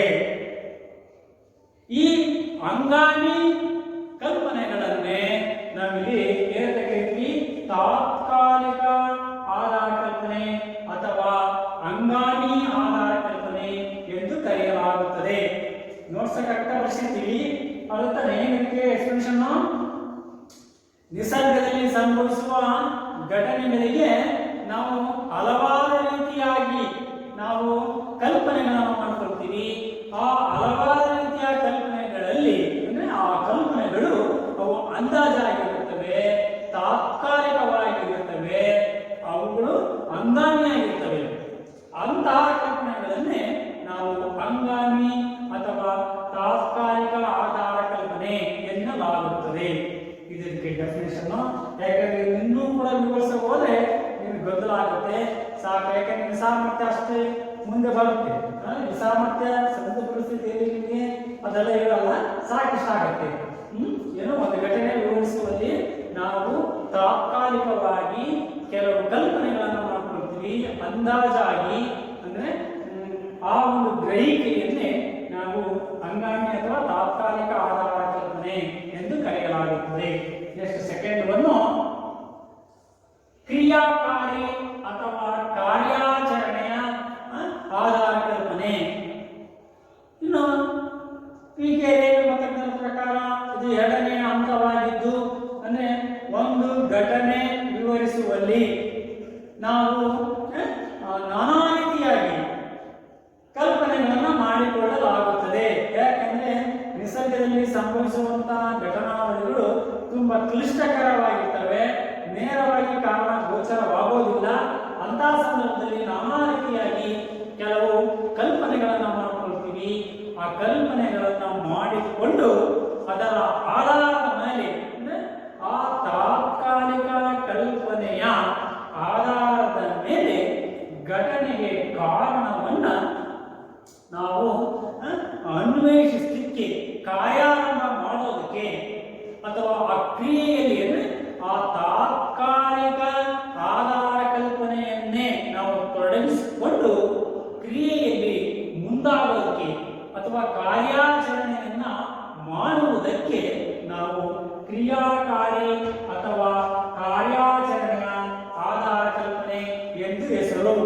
ಒಂದು ಮಾರ್ಕ್ ಕ್ವಶನ್ ಕೇಳ್ತಾನೆ, ಹೇಗೆ ಕ್ರಿಯಾಕಾರಿ ಆಧಾರ ಕಲ್ಪನೆ ಎಂದರೇನು? ಅದಕ್ಕೆ ಆನ್ಸರ್ ಏನು? ನಿಸರ್ಗದಲ್ಲಿ ಸಂಭವಿಸುವ ಘಟನೆಗಳು ತುಂಬಾ ಕ್ಲಿಷ್ಟಕರವಾಗಿರ್ತವೆ, ಜಟಿಲವಾಗಿರ್ತವೆ. ಯಾಕೆಂದ್ರೆ ಅವುಗಳಿಗೆ ನೇರವಾಗಿ ಕಾರಣ ಗೋಚರಿಸುವುದಿಲ್ಲ. ಅಂತಹ ಸಮಯದಲ್ಲಿ ತಾತ್ಕಾಲಿಕ ಕಲ್ಪನೆಗಳನ್ನ ಹಾಕಿಕೊಂಡು ಹಂಗಾಮಿ ಕಲ್ಪನೆಗಳನ್ನ ಹಾಕಿಕೊಂಡು ಕ್ರಿಯೆಯಲ್ಲಿ ಮುಂದಾಗುವುದಕ್ಕೆ ಅಥವಾ ಕಾರ್ಯಾಚರಣೆಯಲ್ಲಿ ತೊಡಗುವುದಕ್ಕೆ ಕ್ರಿಯಾಕಾರಿ ಅಥವಾ ಕಾರ್ಯಾಚರಣೆಯ ಉಪಕಲ್ಪನೆ ಎಂದು ಹೆಸರು. ಇದು ಡೆಫಿನೇಷನ್. ನಾವು ಅದನ್ನ ನೋಟ್ಸ್ ಅಲ್ಲಿ ಸಂಕ್ಷಿಪ್ತವಾಗಿ ಬರ್ಸಿರ್ತೀವಿ. ಥರ್ಡ್, ನ್ಯಾಯಸಮ್ಮತ ಆಧಾರ ಕಲ್ಪನೆ. ಥರ್ಡ್ ನ್ಯಾಯಸಮ್ಮತ ಆಧಾರ ಕಲ್ಪನೆ. ಇದಕ್ಕೆ ಡೆಫಿನೇಷನ್ ಪದಶಃ ಅರ್ಥ ನ್ಯಾಯಸಮ್ಮತ ಅಂದ್ರೆ ನ್ಯಾಯಕ್ಕೆ ಸರಿಯಾದದ್ದು ಅಂತ, ನ್ಯಾಯದ ಕಡೆ ಇರುವಂತದ್ದು ನ್ಯಾಯಸಮ್ಮತ. ನೋಡಿ ಎರಡು ಎಕ್ಸ್ಪ್ರೆಷನ್, ನ್ಯಾಯಸಮ್ಮತ ಆಧಾರ ಕಲ್ಪನೆಯು. ಬಟ್ ಅದೇನು ಮುಳುವಾಗಿರಲ್ಲ. ನ್ಯಾಯ ಬಹುತೇಕವಾಗಿ ಒಪ್ಪುವ ರೀತಿಯಲ್ಲಿ ಇರ್ತಕ್ಕಂಥ ಕಲ್ಪನೆಯನ್ನೇ ನ್ಯಾಯಸಮ್ಮತ ಆಧಾರ ಕಲ್ಪನೆ. ಅಪ್ರಾಕ್ಸಿಮೇಟ್ ನ್ಯಾಯ ಅದನ್ನು ಒಪ್ಪುವುದು, ಬಟ್ ಅದು ಪ್ರೂವ್ ಆಗಿರಲ್ಲ, ಸಾಬೀತಾಗಿರಲ್ಲ. ಅಂತ ಕಲ್ಪನೆಯನ್ನ ನ್ಯಾಯಸಮ್ಮತ ಆಧಾರ ಕಲ್ಪನೆ ಎಂದು ಹೆಸರು. ಹಾಗಾದ್ರೆ ಇದಕ್ಕೆ ಡೆಫಿನೇಷನ್ ನೋಡಿ, ಸಂಕ್ಷಿಪ್ತವಾಗಿ ಒಂದೇ ಸೆಂಟೆನ್ಸ್ ಅಲ್ಲಿ ಬರೀಬಹುದು ನೀವು ಪರೀಕ್ಷೆಯಲ್ಲಿ. ಹಾಗೆ ನ್ಯಾಯಸಮ್ಮತ ಆಧಾರ ಕಲ್ಪನೆಯು ದೃಢೀಕೃತವಷ್ಟೇ ಆಗಿರುತ್ತದೆ, ಇನ್ನು ಸ್ಥಿರೀಕರಿಸಲ್ಪಟ್ಟಿರುವುದಿಲ್ಲ. ಇದರ ಅರ್ಥ, ಇದರ ಮೀನಿಂಗು, ಈ ನ್ಯಾಯಸಮ್ಮತ ಆಧಾರ ಕಲ್ಪನೆ ಇರ್ತಲ್ಲ ಅದನ್ನ ಎಲ್ಲರೂ ಕೂಡ ಅಂದ್ರೆ ಏನಂತೆ ಅಪ್ರಾಕ್ಸಿಮೇಟ್ಲಿ ಎಲ್ಲರೂ ಒಪ್ಪಬಹುದು, ಇದನ್ನ ಈ ಕಲ್ಪನೆಯನ್ನ ಸರಿ ಅಂತ ಹೇಳ್ಬೋದು. ಬಟ್ ಅದು ಪ್ರೂವ್ ಆಗಿರಲ್ಲ, ಸ್ಥಿರೀಕರಿಸಲ್ಪಟ್ಟಿರೋದಿಲ್ಲ. ಒಪ್ಪಲಿಕ್ಕೆ ಅದಕ್ಕೆ ಯೋಗ್ಯತೆ ಇರುತ್ತೆ, ಅರ್ಹತೆ ಇರುತ್ತೆ, ನ್ಯಾಯವನ್ನು ಒಪ್ಪುವ ರೀತಿಯಲ್ಲಿ ಇರುತ್ತೆ. ಅದನ್ನ ನ್ಯಾಯಸಮ್ಮತ ಆಧಾರ ಕಲ್ಪನೆ, ನ್ಯಾಯ ಒಪ್ಪುವಂತ ಕಲ್ಪನೆ. ಅದನ್ನ ನಾವು ಅದು ಬೇಕಾದ್ರೆ ಏನಾಗುತ್ತೆ ದೃಢೀಕರಿಸಲ್ಪಟ್ಟಿರುತ್ತೆ ಅಂದ್ರೆ ಆ ರೀತಿಯಾಗಿ ಏನಾಗುತ್ತೆ ಒಪ್ಪುವ ರೀತಿಯಲ್ಲಿ ಇರುತ್ತೆ ಅದರ ಸ್ವರೂಪ. ಅದನ್ನು ನಾವು ನ್ಯಾಯಸಮ್ಮತ ಆಧಾರ ಕಲ್ಪನೆ ಎಂದು ಹೆಸರು. ಸಂಕ್ಷಿಪ್ತ ಬರೆಯೋದಾದ್ರೆ ಒಂದೇ ಸೆಂಟೆನ್ಸ್ ಅಲ್ಲಿ ನ್ಯಾಯಸಮ್ಮತ ಆಧಾರ ಕಲ್ಪನೆಯು ದೃಢೀಕೃತವಷ್ಟೇ ಆಗಿರುತ್ತದೆ, ಕಾಮರ್ಸ್ ಇನ್ನು ಸ್ಥಿರೀಕರಿಸಲ್ಪಟ್ಟಿರುವುದಿಲ್ಲ. ಅದನ್ನೇ ನ್ಯಾಯಸಮ್ಮತ ಆಧಾರ ಕಲ್ಪನೆ ಎಂದೆನ್ನಲಾಗುತ್ತದೆ. ಇದು ಅದರ ಡೆಫಿನಿಷನ್. ಲಾಸ್ಟ್ ಒನ್, ಸಿಂಧು ಅಥವಾ ಸಮಂಜಸ ಆಧಾರ ಕಲ್ಪನೆ. ಹಾಗಾದ್ರೆ ಇಲ್ಲಿ ಪದಶಃ ಅರ್ಥ ಸಿಂಧು ಅಂದ್ರೆ ರುಜುವಾದದ್ದು, ಸರಿಯಾದದ್ದು. ಹಾಗಾದ್ರೆ ಇದು ಸಮಂಜಸ ಸರಿಯಾದದ್ದು. ಹಾಗಾದ್ರೆ ಇಲ್ಲಿ ಈ ನಾಲ್ಕರಲ್ಲಿ ಅತ್ಯಂತ ಹೈಯೆಸ್ಟ್ ಕ್ವಾಲಿಟಿ ಅಂದ್ರೆ ಮೌಲ್ಯಾಧಾರಿತವಾದದ್ದು, ಉತ್ಕೃಷ್ಟವಾದದ್ದು, ಸರಿಯಾದದ್ದು ಯಾವುದು? ಯಾವುದು? ನಾಲ್ಕರಲ್ಲಿ ಸರಿಯಾದದ್ದು ಅಂಗಾಂಗಿನ, ಕ್ರಿಯಾಕಾರಿ, ನ್ಯಾಯಸಮ್ಮತ, ಸಿಂಧು ಅಥವಾ ಸಮಂಜಸ. ಈ ನಾಲ್ಕರಲ್ಲಿ ಯಾವುದು ಮೌಲ್ಯಾಧಾರಿತವಾದದ್ದು, ಹೈಯೆಸ್ಟ್ ಕ್ವಾಲಿಟಿ, ಯಾವುದು ಸರಿಯಾದದ್ದು? ಸರಿಯಾದದ್ದು ಅಂದ್ರೆ ಲಾಸ್ಟ್. ಈ ಹಂತದಲ್ಲಿ ಏನಾಗುತ್ತೆ ತಾತ್ಕಾಲಿಕವಾಗಿ ಒಂದು ಗ್ರಹಿಕೆಯನ್ನು ಮಾತ್ರ ಹಾಕೊಂಡು ಕಾರ್ಯದಲ್ಲಿ ಮುಂದಾಗ್ತೀವಿ. ಎರಡನೇ ಹಂತದಲ್ಲಿ ಏನಾಗುತ್ತೆ ಅಂದಾಜಾಗಿ ಕಲ್ಪನೆಗಳನ್ನ ಹಾಕಿಕೊಂಡು ಅವುಗಳಲ್ಲಿ ಯಾವ ಕಲ್ಪನೆ ಅತ್ಯುತ್ತಮವಾಗಿರುತ್ತದೆಯೋ, ಉತ್ತಮವಾಗಿರುತ್ತದೆಯೋ ಆ ಕಲ್ಪನೆಯನ್ನು ತೊಡಗಿಸಿಕೊಂಡು ಕ್ರಿಯೆಯಲ್ಲಿ ನಾವು ಮುಂದಾಗೋದಕ್ಕೆ ವರ್ಕಿಂಗ್ ಹೈಪೋಥಿಸಸ್ ಅಲ್ಲ ಕ್ರಿಯಾಕಾರಿ ಕಲ್ಪನೆ ಅಂತ ಕರೀತೀವಿ. ಅಲ್ಲಿ ಕಾರ್ಯದಲ್ಲಿ ಮುಂದಾಗ್ತೀವಿ. ಇದು ಎರಡನೇ ಹಂತದಲ್ಲಿ ಬರುತ್ತೆ. ಮೂರನೇ ಹಂತದಲ್ಲಿ ಏನ್ ಬರುತ್ತೆ? ಈ ಕಾರ್ಯಾಚರಣೆಯ ಆಧಾರ ಕಲ್ಪನೆ ಏನು ತೊಡಗಿಸುವ ಕಾರ್ಯದಲ್ಲಿ ತೊಡಗಿರುತ್ತೋ ಆ ಕಲ್ಪನೆ ಅದು ನ್ಯಾಯ ಒಪ್ಪುವಂತ ರೀತಿಯಲ್ಲಿ ಇರುತ್ತೆ. ಅದನ್ನು ನಾವು ನ್ಯಾಯಸಮ್ಮತ ಆಧಾರ ಕಲ್ಪನೆ. ಅದು ದೃಢೀಕರಿಸಲ್ಪಟ್ಟಿರುತ್ತೆ, ಬಟ್ ಸ್ಥಿರೀಕರಿಸಲ್ಪಟ್ಟಿರಲ್ಲ. ಇಲ್ಲಿ ಸ್ವಲ್ಪ ಅದನ್ನ ಹೈಯೆಸ್ಟ್ ಕ್ವಾಲಿಟಿಯನ್ನ ಸರಿಯಾದನ್ನ ನಾವು ಕಾಣ್ತೀವಿ. ಲಾಸ್ಟ್ ಒನ್ ಇದೆಯಲ್ಲ, ಈ ಹಂತದಲ್ಲಿ ಇದು ಎಲ್ಲಾ ರೀತಿಯಲ್ಲೂ ಕೂಡ ಇದು ಕ್ವಾಲಿಫೈಡ್ ಆಗಿರುತ್ತೆ, ಅರ್ಹತೆಯನ್ನ ಯೋಗ್ಯತೆಯನ್ನ ಒಳಗೊಂಡಿರುತ್ತೆ, ಮೌಲ್ಯಾಧಾರಿತವಾಗಿರುತ್ತೆ. ಅದನ್ನ ನಮ್ಮ ಹೆಸರು ಸಿಂಧು ಅಥವಾ ಸಮಂಜಸವಾದ ಆಧಾರ ಕಲ್ಪನೆ ಅಂದ್ರೆ ಇದರ ಹೆಸರು. ಇದು ದೃಢೀಕೃತವಷ್ಟೇ ಅಲ್ಲದೆ ಸ್ಥಿರೀಕರಿಸಲ್ಪಟ್ಟಿರುತ್ತೆ. ನೋಡಿ ಇಲ್ಲಿ ಎಲ್ಲರೂ ಕೂಡ ಒಪ್ಪುವ ರೀತಿಯಲ್ಲಿ ಅದು ದೃಢೀಕರಿಸಲ್ಪಟ್ಟಿರುತ್ತೆ. ಅಷ್ಟೇ ಅಲ್ಲ, ಅದು ಪ್ರೂವ್ ಕೂಡ ಆಗುತ್ತೆ, ಸತ್ಯನೂ ಕೂಡ ಆಗುತ್ತೆ, ಸ್ಥಿರೀಕರಿಸಲ್ಪಟ್ಟಿರೂ ಕೂಡ ಅದು ಇರುತ್ತೆ. ಅದನ್ನೇ ನಾವು ಸಿಂಧು ಅಥವಾ ಸಮಂಜಸವಾದ ಆಧಾರ ಕಲ್ಪನೆ.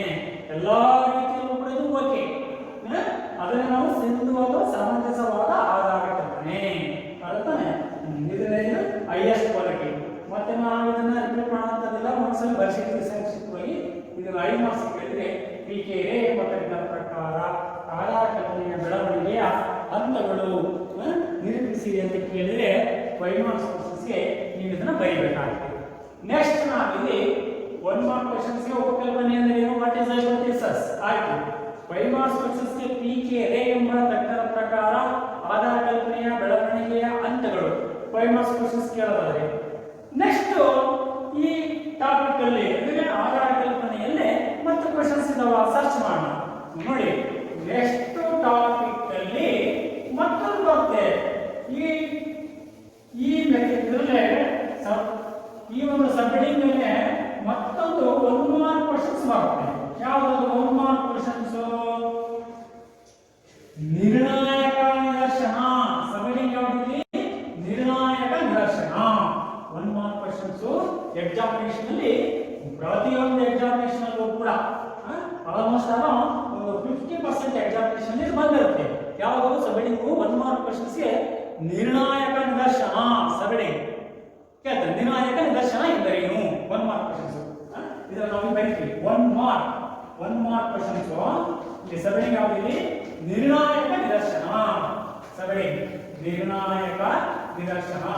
ಎಕ್ಸಾಮಿನೇಷನ್ ಅಲ್ಲಿ 1 ಮಾರ್ಕ್ ಕ್ವಶನ್ಸ್ ಯಾರು ಹೇಳ್ತಾರೆ? ನಿರ್ಣಾಯಕ ನಿದರ್ಶನ ಎಂದರೇನು? 1 ಮಾರ್ಕ್ ಕ್ವಶನ್ಸ್. ಅರ್ಥಾತ್ ಸರಿ, ನಿರ್ಣಾಯಕ ನಿದರ್ಶನ 1 ಮಾರ್ಕ್ ಕ್ವಶನ್ಸ್. ಹಾಗಾದ್ರೆ ಇದಕ್ಕೆ ನಾವು ಎಕ್ಸ್ಪ್ಲನೇಷನ್ ಕೊಡೋದಾದ್ರೆ 1 ಮಾರ್ಕ್ ಕ್ವಶನ್ಸ್ಗೆ ನೋಡಿ,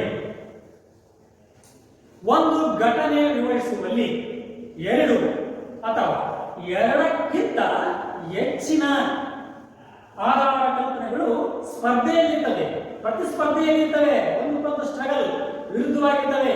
ನಾನು ಸರಿಯಾದಂತಹ ಆಧಾರ ಕಲ್ಪನೆ, ನಾನು ಸರಿಯಾದದ್ದು ಅನ್ನೋ ರೀತಿಯಲ್ಲಿ ಅವು ಸ್ಟ್ರಗಲ್ ಮಾಡ್ತವೆ, ಪೈಪೋಟಿ ಮಾಡ್ತವೆ. ನಮಗೆ ಜಿಜ್ಞಾಸೆ ಆಗುತ್ತೆ, ಈ ಆಧಾರ ಕಲ್ಪನೆಗಳಲ್ಲಿ ಯಾವುದು ಸರಿಯಾದದ್ದು? ಎಲ್ಲರೂ ಕೂಡ ಸರಿಯಾದ ರೀತಿಯಲ್ಲಿ ಇರ್ತವೆ. ಆ ಹಲವಾರು ಅಂದ್ರೆ 2 ಅಥವಾ 2ಕ್ಕಿಂತ ಹೆಚ್ಚಿನ ಪ್ರತಿಸ್ಪರ್ಧಿ ಆಧಾರ ಕಲ್ಪನೆಗಳು ಸರಿ ಸಮನಾಗಿರುತ್ತವೆ. ಅವೆಲ್ಲವೂ ಕೂಡ ಸತ್ಯವೇನೋ ಎನ್ನುವಷ್ಟರ ಮಟ್ಟಿಗೆ ಆಗಿರ್ತವೆ. ಆಗ ಇದು ವರ್ಕ್ ಮಾಡುತ್ತೆ. ಯಾವುದು?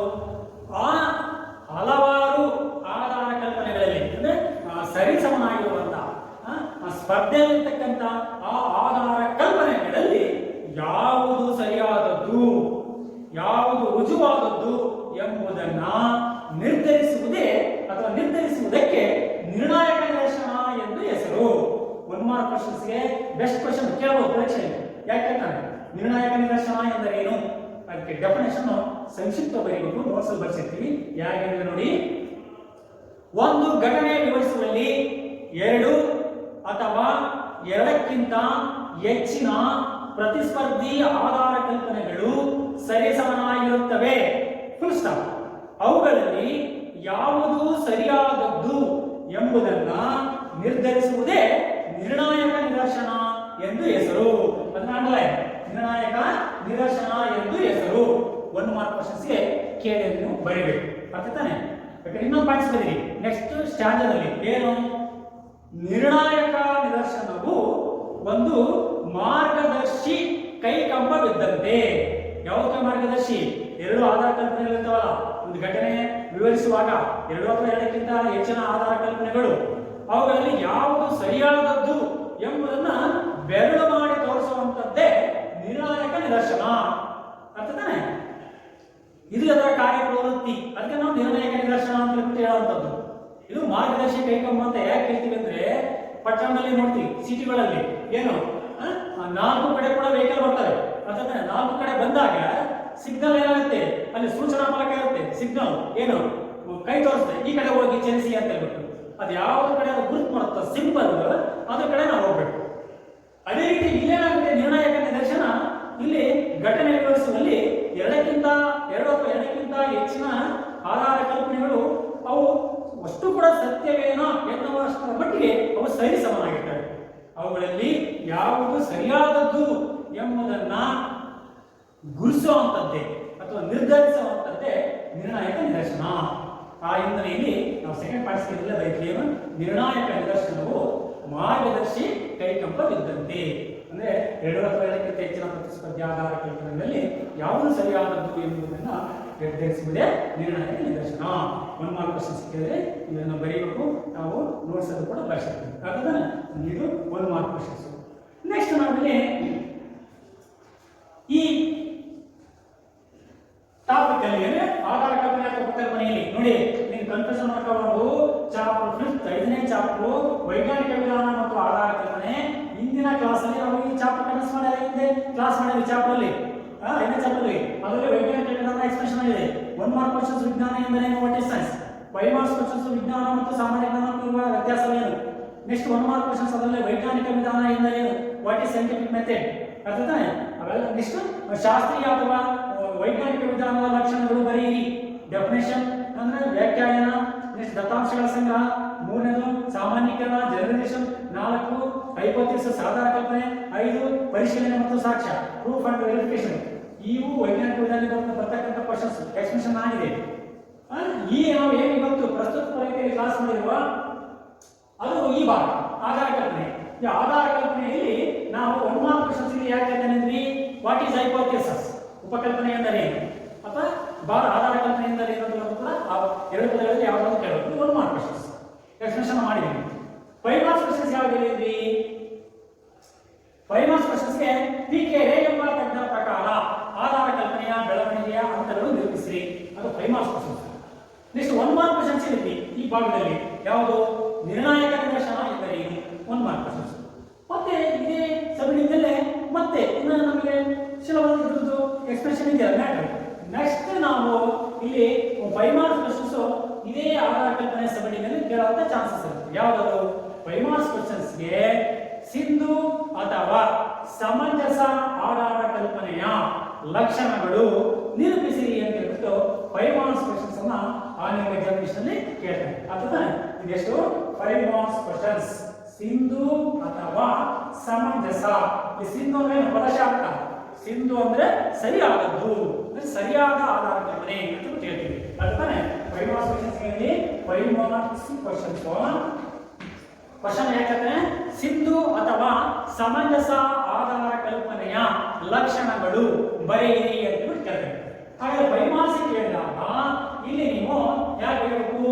ಇಲ್ಲಿ ಸಿಂಧು ಅಥವಾ ಸಮಂಜಸ ಆಧಾರ ಕಲ್ಪನೆಯ ಲಕ್ಷಣಗಳು ಈ ಕೆಳಗಿನಂತಿವೆ ಅಥವಾ ಈ ಕೆಳಕಂಡಂತಿವೆ, ಫುಲ್ ಸ್ಟಾಪ್ ಇಟ್ಬಿಟ್ಟು ಮುಂದೆ ಕೋಲನ್ ಹಾಕ್ಬಿಟ್ಟು 1 by 1 ಸಿಂಧು ಅಥವಾ ಸಮಂಜಸ ಆಧಾರ ಕಲ್ಪನೆಯ ಲಕ್ಷಣಗಳು ಇಲ್ಲಿ ಎಷ್ಟು ಬೇಕಾದ್ರೆ ಟೋಟಲಿ 5 ಬರ್ತದೆ. ಆ 5 ಕೂಡ ನೀವು ಹೆಸರಿಸ್ಬಿಟ್ಟು ಅದಕ್ಕೆ ಎಕ್ಸ್ಪ್ರೆಷನ್ ಕೊಡಬೇಕು. ಅಥವಾ 1 by 1 ನೀವು 5 ಬರೋದು 1 by 1 ನೀವು ಸಬಡಿ ಬರ್ಕೊಂಡು ಎಕ್ಸ್ಪ್ರೆಷನ್ ಕೊಡಿ, ಇಲ್ಲ ನೇರವಾಗಿ 1 ಬರ್ಕೊಂಡು ಡೈರೆಕ್ಟ್ ಆಗಿ ಆನ್ಸರ್ ಬರ್ಕೊಂಡು ಹೋಗಿ. ಹಾಗಾದ್ರೆ ನೋಡಿ, ಸಬಡಿಯಲ್ಲಿ ಸಿಂಧು ಅಥವಾ ಸಮಂಜಸ ಆಧಾರ ಕಲ್ಪನೆಯ ಲಕ್ಷಣಗಳು ಎಕ್ಸಾಮಿನೇಷನ್ ಕೇಳ್ತಾರೆ. ಇದನ್ನ ಬಹುತೇಕವಾಗಿ ಕೇಳ್ತಾರೆ ಇರ್ತಾರೆ. ಏನು ಸಿಂಧು ಅಥವಾ ಸಮಂಜಸ ಆಧಾರ ಕಲ್ಪನೆಯ ಲಕ್ಷಣಗಳು, ಸಿಂಧು ಸಮಂಜಸ ಆಧಾರ ಕಲ್ಪನೆಯ ಲಕ್ಷಣಗಳು, ಸಿಂಧು ಅಥವಾ ಸಮಂಜಸ ಆಧಾರ ಕಲ್ಪನೆಯ ಲಕ್ಷಣಗಳು ನೋಡಿ 5 ಮಾರ್ಕ್ಸ್ ಕ್ವೆಶ್ಚನ್ಸ್ ಇದೆ. ಅರ್ಥ ತಾನೆ? ಇಲ್ಲಿ ನಿಮ್ಗೆ ಹೇಳಿದ್ವಿ ಮಾರ್ಕ್ಸ್ ಯಾವ ರೀತಿ ಅರ್ಥ ಆಗ್ತವೆ ಅಂತ. ಇದು 5 ಮಾರ್ಕ್ಸ್ ಕ್ವೆಶ್ಚನ್ಸ್ ಗೆ ಆಗಿರುತ್ತೆ. ಸಿಂಧು ಅಥವಾ ಸಮಂಜಸ ಆಧಾರ ಕಲ್ಪನೆ ಲಕ್ಷಣಗಳು. ಹಾಗಾದ್ರೆ ಇಲ್ಲಿ 1 by 1 ಯಾವುದು? ಫಸ್ಟ್ ಒನ್, ಸಿಂಧು ಅಥವಾ ಸಮಂಜಸ ಆಧಾರ ಕಲ್ಪನೆಯ ಲಕ್ಷಣಗಳು ಈ ಕೆಳಕಂಡಂತಿವೆ ಅಥವಾ ಈ ಕೆಳಗಿನಂತಿವೆ. ಫಸ್ಟ್ ಒನ್ ಏನು? ಸಮಂಜಸ ಆಧಾರ ಕಲ್ಪನೆಯು ಸಂಭವ್ಯವಾಗಿರಬೇಕು. ಅಂದ್ರೆ ಅದು ಸಾಧ್ಯತೆಯನ್ನ ಒಳಗೊಂಡಿರಬೇಕು. ಪ್ರೊಬಾಬಿಲಿಟಿ ಅಂತ ಕರಿತೀವಿ. ಅಂದ್ರೆ ಅದು ಘಟಿಸಲು ಸಾಧ್ಯವಾಗುವಂತಿರಬೇಕು. ಅರ್ಥತಾನೆ? ಆ ಘಟನೆ ನಾವು ಮಾಡಿಕೊಳ್ಳುವಂತ ಆಧಾರ ಕಲ್ಪನೆ ಏನಿರುತ್ತೋ ಆ ಆಧಾರ ಕಲ್ಪನೆಯು ಆ ಘಟನೆ ಸಂಭವಿಸಲಿಕ್ಕೆ ಅದು ಸಾಧ್ಯತೆಯನ್ನು ಒಳಗೊಂಡಿರಬೇಕು. ಅರ್ಥತಾನೆ? ಅದನ್ನು ನಾವು ಸಂಭವ್ಯವಾಗಿರಬೇಕು. ಅಂದ್ರೆ ಅದು ಸಂಭವನೀಯತೆಯನ್ನ ಆಧರಿಸಿರಬೇಕು. ಪ್ರೊಬಾಬಿಲಿಟಿ ಅಂತ ಕರಿತೀವಿ. ಸಾಧ್ಯತೆಯನ್ನು ಒಳಗೊಂಡಿರಬೇಕು. ಅಂದ್ರೆ ಇದು ಅಂದ್ರೆ ಹೆಚ್ಚಾಗಿದೆ, ಅಧಿಕವಾಗಿರಬೇಕು. ಅಂದ್ರೆ ಅಧಿಕವಾದಂತ ಸಂಭವನೀಯತೆಯನ್ನ ಆಧರಿಸಿರಬೇಕು. ಅದನ್ನ ಫಸ್ಟ್ ಒಂದಲ್ಲಿ ಸಮಂಜಸ ಆಧಾರ ಕಲ್ಪನೆಯ ಲಕ್ಷಣಗಳಲ್ಲಿ ಮೊದಲನೇ ಲಕ್ಷಣ ಯಾವುದು? ಆಧಾರ ಕಲ್ಪನೆಯು ಅಥವಾ ಸಿಂಧು ಅಥವಾ ಸಮಂಜಸ ಆಧಾರ ಕಲ್ಪನೆಯು ಸಂಭವ್ಯವಾಗಿರಬೇಕು ಅಥವಾ ಉತ್ತಮವಾಗಿರಬೇಕು. ಆ ಘಟನೆ ಸಂಭವಿಸಲಿಕ್ಕೆ ಅದು ಬೆಸ್ಟ್ ಆಗಿರಬೇಕು. ಅರ್ಥಾನೆ? ಸಿಂಧು ಸಮಂಜಸ ಆಧಾರ ಕಲ್ಪನೆಯು ಸಿಂಧು ಅಥವಾ ಸಮಂಜಸ ಆಧಾರ ಕಲ್ಪನೆಯು ಸಂಭವ್ಯವಾಗಿರಬೇಕು.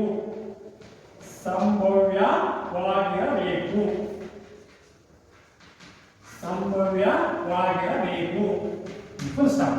ಇನ್ನು ಈ ಸಿಂಧು ಅಥವಾ ಸಮಂಜಸ ಆಧಾರ ಕಲ್ಪನೆಯ ಲಕ್ಷಣಗಳಲ್ಲಿ ಎರಡನೇದು ಸಿಂಧು ಅಥವಾ ಸಮಂಜಸ ಆಧಾರ ಕಲ್ಪನೆಯು ಆತ್ಮಕ್ಕೆ ವಿರುದ್ಧವಾಗಿರಬಾರದು. ಅರ್ಥನೇ?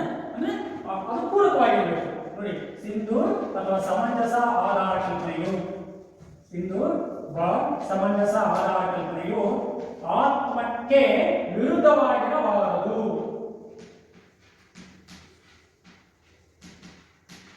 ಸಿಂಧು ಅಥವಾ ಸಮಂಜಸ ಆಧಾರ ಕಲ್ಪನೆಯು ಆತ್ಮಕ್ಕೆ ವಿರುದ್ಧವಾಗಿರಬಾರದು.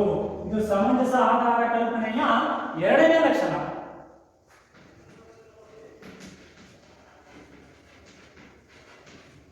ವಿರುದ್ಧವಾಗಿರಬಾರದು. ನೆಕ್ಸ್ಟ್, ಈ ಸಮಂಜಸ ಆಧಾರ ಕಲ್ಪನೆಯ ಮೂರನೇ ಲಕ್ಷಣ ಯಾವುದು? ಮೂರನೇ ಲಕ್ಷಣ ನೋಡಿ,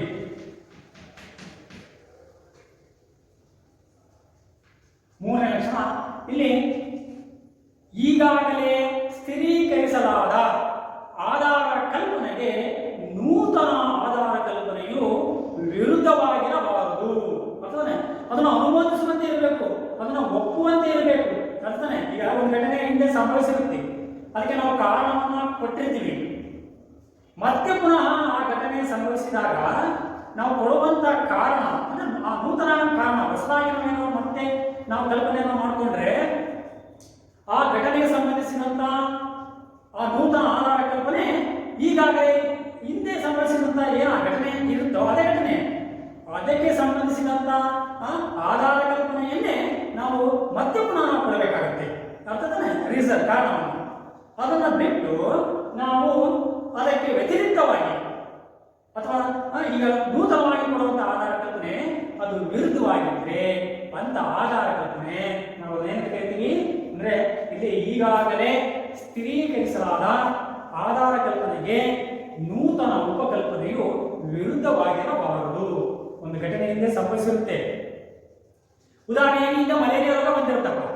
ಮಲೇರಿಯಾ ರೋಗ ಬಂದಾಗ ಅನಫಲಿಸ್ ಎಂಬ ಹೆಣ್ಣು ಸೊಳ್ಳೆಯ ಕಡಿತದಿಂದ ಈ ರೋಗ ಉಂಟಾಗುತ್ತದೆ ಅಂತ ಹೇಳ್ಬಿಟ್ಟು ನಾವು ಅದನ್ನ ಆ ಘಟನೆಗೆ ಕಾರಣವನ್ನು ನಾವು ಗುರುತಿಸಿರ್ತೀವಿ, ಕಂಡುಕೊಂಡಿರ್ತೀವಿ. ಮತ್ತೆ ಪುನಃ ಆ ಘಟನೆ ಸಂಭವಿಸಿದಾಗ ಘಟನೆ ಯಾವುದು, ಕಾರಣ ಯಾವುದು? ಮಲೇರಿಯಾ ರೋಗ ಅಂತಕ್ಕಂಥದ್ದು ಘಟನೆ, ಸೊಳ್ಳೆ ಕಡಿತ ಅಂತಕ್ಕಂಥದ್ದು ಕಾರಣ.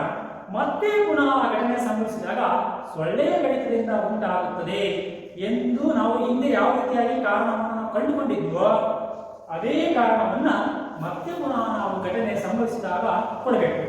ಅದನ್ನು ಬಿಟ್ಟು ನಾವು ಇಲ್ಲ ಅದು ಸೊಳ್ಳೆ ಕಡಿತದಿಂದ ಬರೋದಿಲ್ಲ ಅಂತ ಹೇಳ್ಬಿಟ್ಟು ನಾವು ಹೇಳಿದ್ರೆ ಅಂತಹ ನೂತನ ಆಧಾರ ಕಲ್ಪನೆಯು ಈಗಾಗಲೇ ಹಿಂದೆ ಕೊಟ್ಟಂತಹ ಆ ಆಧಾರ ಕಲ್ಪನೆಗೆ ಅದು ಏನಾಗುತ್ತೆ, ವಿರುದ್ಧವಾಗಿರುತ್ತೆ. ಹಾಗಾದ್ರೆ ಆಧಾರ ಕಲ್ಪನೆಯು ಆ ರೀತಿಯಾಗಿ ನೂತನ ಆಧಾರ ಕಲ್ಪನೆಯು ಈಗಾಗಲೇ ಸ್ಥಿರೀಕರಿಸಲ್ಪಟ್ಟಂತಹ ಆಧಾರ ಕಲ್ಪನೆಗೆ ಅದು ಪೂರಕವಾಗಿರಬೇಕು. ಅದನ್ನು ಅದು ಅನುಮೋದಿಸುವಂತಿರಬೇಕು, ಒಪ್ಪುವಂತಿರಬೇಕು. ಅರ್ಥನೇ? ಮೊದಲನೇ ನಾವು ಏನು ಕರಿತೀವಿ, ಮೂರನೇದು ನೋಡಿ, ಈ ಸಿಂಧುತ್ವ ಸಮಂಜಸ ಆಧಾರ ಕಲ್ಪನೆಯು ಏನಿದೆ, ನೂತನ ಉಪಕಲ್ಪನೆಯು ಅಂದ್ರೆ ಹೊಸದಾಗಿ ಮಾಡಿಕೊಳ್ಳುವಂತ ಕಲ್ಪನೆ. ನೂತನ ಅಂದ್ರೇನು? ಹೊಸದಾಗಿ ಮಾಡಿಕೊಳ್ಳುವಂತ ಆಧಾರ ಕಲ್ಪನೆ ಏನಿರುತ್ತೋ ಅದು ಈಗಾಗಲೇ ಸ್ಥಿರೀಕರಿಸಲ್ಪಟ್ಟಂತ ಆಧಾರ ಕಲ್ಪನೆಗೆ ವಿರುದ್ಧವಾಗಿರಬಾರದು, ಆ ಸ್ವರೂಪದಲ್ಲಿ ಇರಬೇಕು. ಅರ್ಥನೇ? ನೂತನ ಉಪಕಲ್ಪನೆಯು ಸ್ಥಿರೀಕರಿಸಲಾದ, ಈಗಾಗಲೇ ನಾವು ಕಾರಣವನ್ನು ಕಂಡುಕೊಂಡಿದ್ವಿ. ನೂತನ ಉಪಕಲ್ಪನೆಯು ಕಮಾಸ್ ಸ್ಥಿರೀಕರಿಸಲಾದ ಉಪಕಲ್ಪನೆಗೆ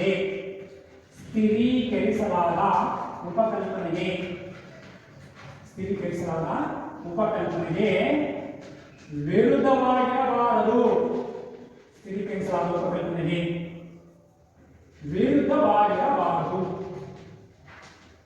ವಿರುದ್ಧವಾಗಿರಬಾರದು. ಅರ್ಥಾನ? ನೆಕ್ಸ್ಟ್ ನಾಲ್ಕನೇದು, ಈ ಸಮಂಜಸ ಆಧಾರ ಕಲ್ಪನೆಯ ಲಕ್ಷಣಗಳಲ್ಲಿ ಮುಂದಿನ ಲಕ್ಷಣ ಎಷ್ಟದು? 1 2 3 ನೆಕ್ಸ್ಟ್ 4th ನಾಲ್ಕನೇದು ಸಿಂಧು ಅಥವಾ ಸಮಂಜಸ ಆಧಾರ ಕಲ್ಪನೆಯು ಘಟನೆಗಳನ್ನ ಆಧರಿಸಿರಬೇಕು. ಒಂದು ಘಟನೆಗೆ ನಾವು ಕಾರಣವನ್ನು ಕಂಡುಕೊಂಡಿರ್ತೀವಲ್ಲ, ಅದರ ಒಂದು ಎಕ್ಸ್ಪ್ಲನೇಷನ್ ಏನಿದೆಯೋ ಅದರ ವಿವರಣೆ ಆ ಘಟನೆಯ ಪಾರದರ್ಶಿಕೆಯನ್ನು ಒಳಗೊಂಡಿರಬೇಕು, ಆ ಸ್ವರೂಪದಲ್ಲಿರಬೇಕು. ಅದನ್ನೇ ನಾವು ನಾಲ್ಕನೇ ಲಕ್ಷಣ ಏನಂತ ಕರಿತೀವಿ. ನಾಲ್ಕನೇದು ಈ ಸಿಂಧು ಅಥವಾ ಸಮಂಜಸ ಆಧಾರ ಕಲ್ಪನೆಯು ಘಟನೆಗಳನ್ನ ಆಧರಿಸಿರಬೇಕು. ಸಿಂಧು ಸಮಂಜಸ ಆಧಾರ ಕಲ್ಪನೆಯು ಘಟನೆಗಳನ್ನು ಆಧರಿಸಿರಬೇಕು ಅಥವಾ ಘಟನೆಯನ್ನು ಆಧರಿಸಿರಬೇಕು. ಸಿಂಧು ಅಥವಾ ಸಮಂಜಸ ಆಧಾರ ಕಲ್ಪನೆಯು ಘಟನೆಗಳನ್ನು ಆಧರಿಸಿರಬೇಕು.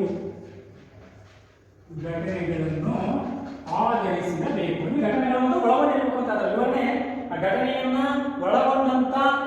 ವಿವರಣೆ ಆಗಿರಬೇಕು. ಅದರ ಎಕ್ಸ್ಪ್ಲನೇಷನ್ ಆ ಒಂದು ಪಾರದರ್ಶಿಕೆಯನ್ನು ಒಳಗೊಂಡಿರಬೇಕು, ಘಟನೆಗಳನ್ನು ಒಳಗೊಂಡಿರಬೇಕು.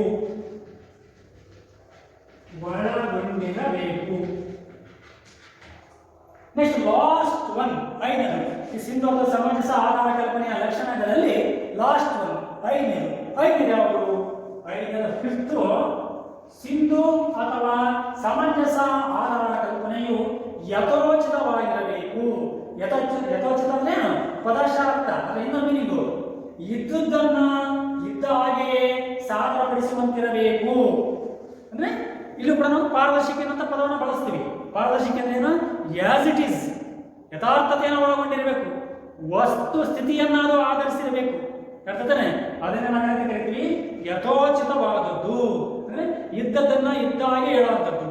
ವಸ್ತು ಸ್ಥಿತಿಗೆ ಹೊರತಾಗಿರುತ್ತೋ ಅಥವಾ ವಸ್ತು ಸ್ಥಿತಿಯನ್ನು ಒಳಗೊಂಡಿರುತ್ತೋ, ವಸ್ತು ಸ್ಥಿತಿಯನ್ನು ಒಳಗೊಂಡಿರ್ತಕ್ಕಂಥದ್ದು ಅದನ್ನ ನಾವು ಕರಿತೀವಿ ಲಾಸ್ಟ್ ಒನ್, ಐದನೇ ಲಕ್ಷಣ ಏನಿದೆ? ಸಿಂಧು ಅಥವಾ ಸಮಂಜಸ ಆಧಾರ ಕಲ್ಪನೆಯು ಯಥೋಚಿತವಾಗಿರಬೇಕು. ಸಿಂಧು ಅಥವಾ ಸಮಂಜಸ ಆಧಾರ ಕಲ್ಪನೆಯು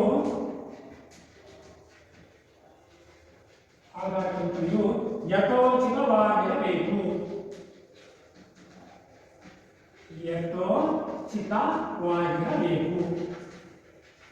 ಯಥೋಚಿತವಾಗಿರಬೇಕು. ಹಾಗಾದ್ರೆ 5 ಮಾರ್ಕ್ಸ್ ಕ್ವೆಶ್ಚನ್ಸ್ ಕೇಳಿದಾಗ ಹಾಗೆ ಸಿಂಧು ಅಥವಾ ಸಮಂಜಸ ಆಧಾರ ಕಲ್ಪನೆಯ ಲಕ್ಷಣಗಳು 5 ಮಾರ್ಕ್ಸ್ ಕ್ವೆಶ್ಚನ್ಸ್ ಕೇಳಿದ್ರೆ ನೀವೇ ಮಾಡ್ತೀರಿ, ಕೆಳಗೆ ಲೈನ್ ಬರೀತೀರಿ. ಏನು? ಸಿಂಧು ಅಥವಾ ಸಮಂಜಸ ಆಧಾರ ಕಲ್ಪನೆಯ ಲಕ್ಷಣಗಳು ಈ ಕೆಳಗಂಡಂತಿವೆ ಅಥವಾ ಈ ಕೆಳಗಿನಂತಿವೆ. ಫಸ್ಟ್ ಒನ್ ಬೈ ಒನ್ ಬರೀತೀರಿ. ಫಸ್ಟ್ ಸಿಂಧು ಅಥವಾ ಸಮಂಜಸ ಆಧಾರ ಕಲ್ಪನೆಯ ಸಂಭವ್ಯವಾಗಿರಬೇಕು. ವೈ ಬೈತೀರಿ. ವೈ ಬಂದ್ಮೇಲೆ ಫಸ್ಟ್ ವೈ ಬರ್ತಾರೆ, ಒನ್ ಬೈ ಒನ್ ಅಂದ್ರೆ ಎಕ್ಸ್ಪ್ರೆಷನ್ ಕೊಡಿ. ಇಲ್ಲ 5 ಒಂದೊಂದೇ ಮಾಡ್ಕೊಂಡು ಡೈರೆಕ್ಟ್ ಆನ್ಸರ್ ಅಂತ ಬರೀರಿ. ವೈ ಎಷ್ಟು ಸಿಗಲ್ಲ 5 ಮಾರ್ಕ್ಸ್ ಸಿಗಲ್ಲ. ಎಕ್ಸ್ಪ್ರೆಷನ್ ಕೊಡಬೇಕು, 2 ಪಾಯಿಂಟ್ಸ್ ಕೊಡಬೇಕು. ಮಾಹಿತಿನ ಮೇಲೆ ಮೊದಲನೇ ಎಕ್ಸ್ಪ್ರೆಷನ್ ನೋಡಿ ಸಂಕ್ಷಿಪ್ತವಾಗಿ ಹೇಳಷ್ಟೇ. ಒಂದೊಂದು 2 ಪಾಯಿಂಟ್ಸ್ ಹೇಳ್ತೀನಿ. ಪರೀಕ್ಷೆಗೂ ಅದೇ ಸ್ವರೂಪದಲ್ಲಿ ಬರೀಬೇಕು. ಫಸ್ಟ್ ಒನ್, ಸಿಂಧು ಅಥವಾ ಸಮಂಜಸ ಆಧಾರ ಕಲ್ಪನೆಯು ಸಂಭವ್ಯವಾಗಿರಬೇಕು. ಸಂಕ್ಷಿಪ್ತವಾಗಿರ್ತೀವಿ. ಇದರ ಅರ್ಥ ಏನಪ್ಪ ಅಂದ್ರೆ, ಇಲ್ಲಿ ಒಂದು ಘಟನೆಗೆ ನಾವು ಒಂದು ಘಟನೆಯನ್ನು ವಿವರಿಸುವಲ್ಲಿ ಮಾಡಿಕೊಳ್ಳಲಾಗುವಂತಹ ಆಧಾರ ಕಲ್ಪನೆಯು ಅದು ಸಂಭವ್ಯವಾಗಿರಬೇಕು, ಅಂದ್ರೆ ಅದು ಉತ್ತಮವಾಗಿರಬೇಕು. ಅಂದ್ರೆ ಆ ಘಟನೆಯನ್ನ ನಾವು ವಿವರಿಸುವಲ್ಲಿ ಆ ಆಧಾರ ಕಲ್ಪನೆಯು ಅದು ಪ್ರಭಾವಳಿಕೆಯನ್ನು ಒಳಗೊಂಡಿರಬೇಕು. ಸಾಧ್ಯತೆ ಅಂತಕ್ಕಂಥದ್ದು ಅಧಿಕವಾಗಿರಬೇಕು, ಸಂಭವನೀಯತೆಯನ್ನು ಒಳಗೊಂಡಿರಬೇಕು. ಅದನ್ನೇ ನಾವು ಎಂತ ಕರಿತೀವಿ? ಸಿಂಧು ಅಥವಾ ಸಮಂಜಸ ಆಧಾರ ಕಲ್ಪನೆಯು ಸಂಭವ್ಯವಾಗಿರಬೇಕು. ಅಂದ್ರೆ ಅದು ಘಟಿಸಲು ಸಾಧ್ಯವಾಗುತ್ತಿರಬೇಕು. ಅಲ್ಲಿ ಸಾಧ್ಯತೆ ಅಂತಕ್ಕಂಥದ್ದು ಕಡಿಮೆ ಇರಬೇಕು, ಹೆಚ್ಚಾಗಿರಬೇಕು. ಸಾಧ್ಯತೆ ಅಂತಕ್ಕಂಥದ್ದು ಅಧಿಕವಾಗಿರಬೇಕು, ಅಂದ್ರೆ ಹೆಚ್ಚಾಗಿರಬೇಕು. ಅರ್ಥತಾನೆ? ಇದಕ್ಕೆ ಏನು ಎಕ್ಸ್ಪ್ರೆಷನ್ ನಾವು ಹೇಳೋದಾದ್ರೆ ಸಂಕ್ಷಿಪ್ತವಾಗಿ ಏನಿದೆ? ಒಂದು ಘಟನೆ ವಿವರಿಸುವಲ್ಲಿ ನಾವು ಮಾಡಿಕೊಳ್ಳಲಾಗುವಂತಹ ಆಧಾರ ಕಲ್ಪನೆಯು ಅದು ಉತ್ತಮವಾಗಿರಬೇಕು, ಸಂಭವನೀಯತೆಯನ್ನು ಆಧರಿಸಿರಬೇಕು, ಅಂದ್ರೆ ಸಂಭವನೀಯತೆಯನ್ನ ಒಳಗೊಂಡಿರಬೇಕು, ಆ ಸ್ವರೂಪದಲ್ಲಿರಬೇಕು. ಅರ್ಥತಾನೆ? ಈ ಉದಾಹರಣೆ ಹೇಳೋದಾದ್ರೆ ಒಂದು ಉದಾಹರಣೆ ಏನು? ಸೂರ್ಯಗ್ರಹಣ ಉಂಟಾಗಬೇಕಾದ್ರೆ ನಾವು ಅದಕ್ಕೆ ಸೈಂಟಿಫಿಕ್ ರೀಸನ್ ಕೊಡಬೇಕು, ವೈಜ್ಞಾನಿಕ ಕಾರಣವನ್ನು ಕೊಡಬೇಕು. ಅದನ್ನು ಬಿಟ್ಟು ಈ ಸೂರ್ಯಗ್ರಹಣ ಉಂಟಾಗಬೇಕಾದ್ರೆ ರಾಹು ಕೇತುಗಳೆಂಬ ರಕ್ಕಸರು ಅಂದ್ರೆ ರಾಕ್ಷಸರು ಸೂರ್ಯನನ್ನ ನುಂಗೋದ್ರಿಂದ ಸೂರ್ಯಗ್ರಹಣ ಉಂಟಾಗುತ್ತೆ ಅಂತ ನಾವು ಆ ಸೂರ್ಯಗ್ರಹಣ ಉಂಟಾಗುವಂತ ಘಟನೆಗೆ ಕಾರಣವನ್ನು ನಾವು ಕೊಟ್ಟರೆ ಅದು ಏನಾಗುತ್ತೆ? ಇಲ್ಲಿ ಅದು ಒಂದು ಕಟ್ಟು ಕಥೆ ಆಗುತ್ತೆ. ಆ ಘಟನೆ ಅಂದ್ರೆ ಸೂರ್ಯಗ್ರಹಣ ಉಂಟಾಗಲಿಕ್ಕೆ ಸೂರ್ಯನನ್ನ ರಾಕ್ಷಸರು ನುಂಗೋದ್ರಿಂದ ಸೂರ್ಯಗ್ರಹಣ ಉಂಟಾಗುತ್ತೆ ಅಂತ ನಾವು ಹೇಳಿದ್ದೇ ಆದರೆ ಅದು ಅಂತ ಆಧಾರ ಕಲ್ಪನೆ ಏನಿದೆಯೋ ಅದು ಕಟ್ಟು ಕಥೆ ಆಗುತ್ತೆ, ಅದು ಕಲ್ಪನಾ ವಿಲಾಸವಾಗಿರುತ್ತೆ. ಆ ರೀತಿಯಲ್ಲಿ ಇರಬಾರದು. ಇದರ ಮೀನಿಂಗ್ ಏನು? ನಾವೇನ 1 ಅಥವಾ 2 ಸೆಂಟೆನ್ಸ್ ಸಂಕ್ಷಿಪ್ತವಾಗಿರೋದಾದ್ರೆ, ಒಂದು ಘಟನೆ ವಿವರಿಸುವಲ್ಲಿ ನಾವು ಮಾಡಿಕೊಳ್ಳಲಾಗುವ ಆಧಾರ ಕಲ್ಪನೆಯು ಸಂಭವ್ಯವಾಗಿರಬೇಕು, ಅಂದ್ರೆ ಸಂಭವನೀಯತೆಯನ್ನು ಆಧರಿಸಿರಬೇಕು, ಘಟಿಸುವ ಸಾಧ್ಯತೆ ಅಧಿಕವಾಗಿರಬೇಕು. Full stop. ಅದರ ಕೆಳಗಡೆ ಏನು? ನೆಕ್ಸ್ಟ್ ಉದಾಹರಣೆ, ಸೂರ್ಯಗ್ರಹಣ ಉಂಟಾಗಬೇಕಾದರೆ ರಾಹು ಕೇತುಗಳೆಂಬ ರಕ್ಕಸರು ನುಂಗುವುದರಿಂದ ಉಂಟಾಗುತ್ತದೆ. ಈ ರೀತಿ ಹೇಳಿದೆಯಾದರೆ ಇದು ಕಟ್ಟು ಕಥೆ ಆಗುತ್ತದೆ, ಕಲ್ಪನಾ ವಿಲಾಸವಾಗುತ್ತದೆ. ಈ ರೀತಿಯಾಗಿ ಈ ಆಧಾರ ಕಲ್ಪನೆಯು ಬೀರಬಾರದು. ಇದು ಸಿಂಧು ಅಥವಾ ಸಮಂಜಸ ಆಧಾರ ಕಲ್ಪನೆಯ ಮೊದಲನೇ ಲಕ್ಷಣ. ಅರ್ಥನೇ ಅದು ಆ ಘಟನೆ ಉಂಟಾಗಲಿಕ್ಕೆ ಸಾಧ್ಯತೆಯನ್ನು ಅದು ಒಳಗೊಂಡಿರಬೇಕು, ಆ ಸ್ವರೂಪದಲ್ಲಿ ಇರಬೇಕು. ಫಸ್ಟ್ ನೋಡಿ, ಸ್ವಲ್ಪ ನಾವು ಸಂಕ್ಷಿಪ್ತ ಬರ್ಸಿರ್ತೀವಿ. ಇದು ಮೊದಲ ಲಕ್ಷಣ. ಅಂದ್ರೆ ಎರಡನೇದು, ಸಿಂಧು ಅಥವಾ ಸಮಂಜಸ ಆಧಾರ ಕಲ್ಪನೆಯು ಆತ್ಮಕ್ಕೆ ವಿರುದ್ಧವಾಗಿರಬಾರದು. ಸಂಕ್ಷಿಪ್ತವಾಗಿ ನಾವು ಅದನ್ನ ಎಕ್ಸ್ಪ್ರೆಷನ್ ಮಾಡ್ತೀವಿ, ನೋಟ್ಸ್ ಕೂಡ ಬರ್ಸ್ತೀವಿ. ಏನು? ಸಿಂಧು ಅಥವಾ ಸಮಂಜಸ ಆಧಾರ ಕಲ್ಪನೆಯು ಆತ್ಮಕ್ಕೆ ವಿರುದ್ಧವಾಗಿರಬಾರದು. ಇದರ ತಾತ್ಪರ್ಯ, ಒಂದು ಘಟನೆಗೆ ಕಾರಣವನ್ನ ನಾವು ಹೇಳುವಾಗ ಆ ಆಧಾರ ಕಲ್ಪನೆ, ಆ ಕಲ್ಪನೆ ಏನಿರುತ್ತೆ ಕಾರಣ, ಅದು ಒಮ್ಮೆ ನಾವು ಆ ಘಟನೆಗೆ ಕಾರಣವನ್ನ ನಾವು ಏನು ಕೊಟ್ಟಿರ್ತೀವೋ ಅದೇ ಕಾರಣವನ್ನ ಮತ್ತೆ ಪುನಃ ಆ ಘಟನೆ ಮರುಕಳಿಸಿದಾಗ, ಅಂದ್ರೆ ಪುನಃ ಅದು ಮತ್ತೆ ಘಟಿಸಿದಾಗ ಅಂತ ಘಟನೆಗೆ ನಾವು ಏನು ಒಂದು ಕಾರಣವನ್ನ ಕೊಟ್ಟಿತ್ತು ಅದೇ ಕಾರಣವನ್ನ ನಾವು ಕೊಡುವಂತಿರಬೇಕು. ಆ ರೀತಿಯಾಗಿ ಆಧಾರ ಕಲ್ಪನೆಯು ಇರಬೇಕಾಗುತ್ತದೆ. ಅರ್ಥನೇ? ಒಂದು ಸಲ ಘಟನೆ ಸಂಭವಿಸಿದಾಗ ನಾವು ಅದಕ್ಕೆ ಕಾರಣವನ್ನ ಕೊಟ್ಟು ಮತ್ತೆ ಪುನಃ ಅದೇ ಘಟನೆ ಸಂಭವಿಸಿದಾಗ ಇದು ಕಾರಣವಲ್ಲ ಅಂತ ನಾವು ಹೇಳಿದ್ರೆ ಆಗ ಏನಾಗುತ್ತೆ? ಅಂತಹ ಆಧಾರ ಕಲ್ಪನೆಯು ಆತ್ಮಕ್ಕೆ ವಿರುದ್ಧವಾಗುತ್ತದೆ. ಒಂದೇ ಘಟನೆಗೆ ಸಂಬಂಧಿಸಿದಂತೆ ನಾವು ಒಂದ್ಸಲ ಸರಿ ಇದು ಕಾರಣ ಅಂತ ಬಿಟ್ಟು ಹೇಳಿ ಮತ್ತೆ ಪುನಃ ಘಟನೆ ಸಂಬಂಧಿಸಿದಾಗ ಇದು ಕಾರಣ ಸರಿಯಲ್ಲ ಅಂತ ಹೇಳಿದ್ರೆ ಏನಾಗುತ್ತದೆ? ಆತ್ಮಕ್ಕೆ ವಿರುದ್ಧವಾಗುತ್ತೆ. ಅದು ಕೆಳಗಡೆ ಬರೆಯೋದಾದ್ರೆ, ಉದಾಹರಣೆ ಬರೆಯೋದಾದ್ರೆ ನೆಕ್ಸ್ಟ್ ಸ್ಟ್ಯಾಂಡರ್ಡ್ನಲ್ಲಿ ನೋಡಿ, ಉದಾಹರಣೆಯಾಗಿ ಒಬ್ಬ ವ್ಯಕ್ತಿಗೆ ಎಂಬ ವ್ಯಕ್ತಿಗೆ ಮಲೇರಿಯಾ ರೋಗ ಬಂದಿರುತ್ತದೆ.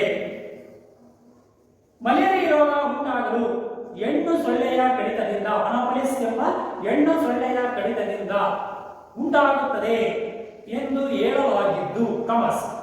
ನಾವು ಕಾರಣವನ್ನು ಕಂಡುಕೊಂಡಿರ್ತೀವಿ. ಮತ್ತೆ ಪುನಃ ಅದೇ ಘಟನೆ ಸಂಭವಿಸಿದಾಗ, ಈ ಘಟನೆ ಯಾವುದು? ಕಾರಣ ಯಾವುದು? ಒಂದು ಮಲೇರಿಯಾ ರೋಗ, ಇನ್ನೊಂದು ಸೊಳ್ಳೆ ಕಡಿತ. ಮಲೇರಿಯಾ ರೋಗ ಅಂತಕ್ಕಂಥದ್ದು ಏನು? ಕಾರಣ, ಘಟನೆನಾ? ಅದು ಘಟನೆ. ಸೊಳ್ಳೆ ಕಡಿತ ಕಾರಣ. ಹಾಗಾದ್ರೆ ಇಲ್ಲಿ ಮತ್ತೆ ಪುನಃ ಆ ಘಟನೆ ಸಂಭವಿಸಿದಾಗ ನಾವು ಅದಕ್ಕೆ ಯಾವ ಕಲ್ಪನೆಯನ್ನು ಕೊಡಬೇಕಾಗತ್ತೆ? ಇದು ಸೊಳ್ಳೆ ಕಡಿತದಿಂದ ಉಂಟಾಗುತ್ತದೆ ಅಂತ ಹೇಳ್ಬಿಟ್ಟು ಮತ್ತೆ ಪುನಃ ನಾವು ಅದೇ ಕಲ್ಪನೆಯನ್ನ ನಾವು ಹೇಳಬೇಕಾಗ್ತದೆ.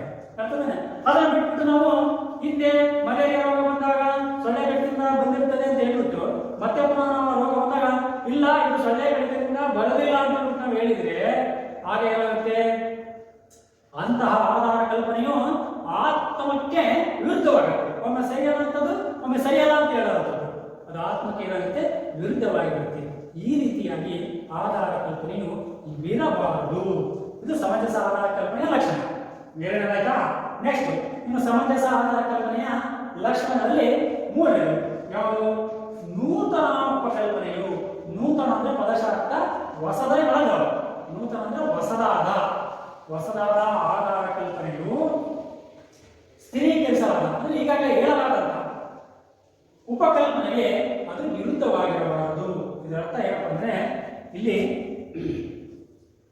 ಒಂದು ಘಟನೆ ಅಂತಕ್ಕಂಥದ್ದು ಸಂಭವಿಸಿರುತ್ತೆ. ಆ ಘಟನೆಗೆ ನಾವು ಕಾರಣವನ್ನ, ಪರಿಹಾರವನ್ನ ಅದಕ್ಕೆ ಕಂಡುಕೊಂಡಿರ್ತೀವಿ. ಅರ್ಥನೇ?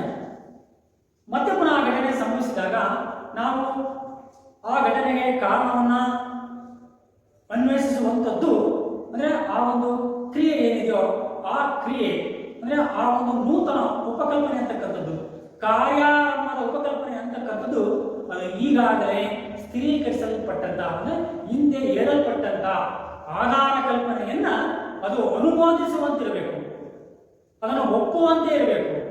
ಅಂತಹ ಕಲ್ಪನೆಯನ್ನ ನಾವು ಏನಂತ ಕರಿತೀವಿ? ಸಿಂಧು ಅಥವಾ ಸಮಂಜಸ ಆಧಾರ ಕಲ್ಪನೆ ಅಂತ ಕರಿತೀವಿ. ಬಟ್ ಇದು ಆಗಿಲ್ಲ. ಏನಾಗಿದೆ? ನೂತನ ಉಪಕಲ್ಪನೆಯು ಸ್ಥಿರೀಕರಿಸಲಾದ ಉಪಕಲ್ಪನೆಗೆ ವಿರುದ್ಧವಾಗಿರಬಾರದು, ಅದನ್ನು ಅನುಮೋದಿಸುವಂತಿರಬೇಕು. ಆಗಿದ್ದಾಗ ಸಿಂಧು ಅಥವಾ ಸಮಂಜಸ ಆಧಾರ ಕಲ್ಪನೆ ಅಂತ ಹೇಳ್ಬಿಟ್ಟು ನಾವು ಅದನ್ನು ಹೆಸರಿಸ್ತೀವಿ. ಅದಕ್ಕೆ ವ್ಯತಿರಿಕ್ತವಾದ ಆ ಹೇಳಿಕೆ ಅಂತಕ್ಕಂಥದ್ದು ಆಗ ಅದು ಏನಾಗುತ್ತೆ? ಸಿಂಧು ಅಥವಾ ಸಮಂಜಸ ಆಧಾರ ಕಲ್ಪನೆ ಆಗೋದಿಲ್ಲ.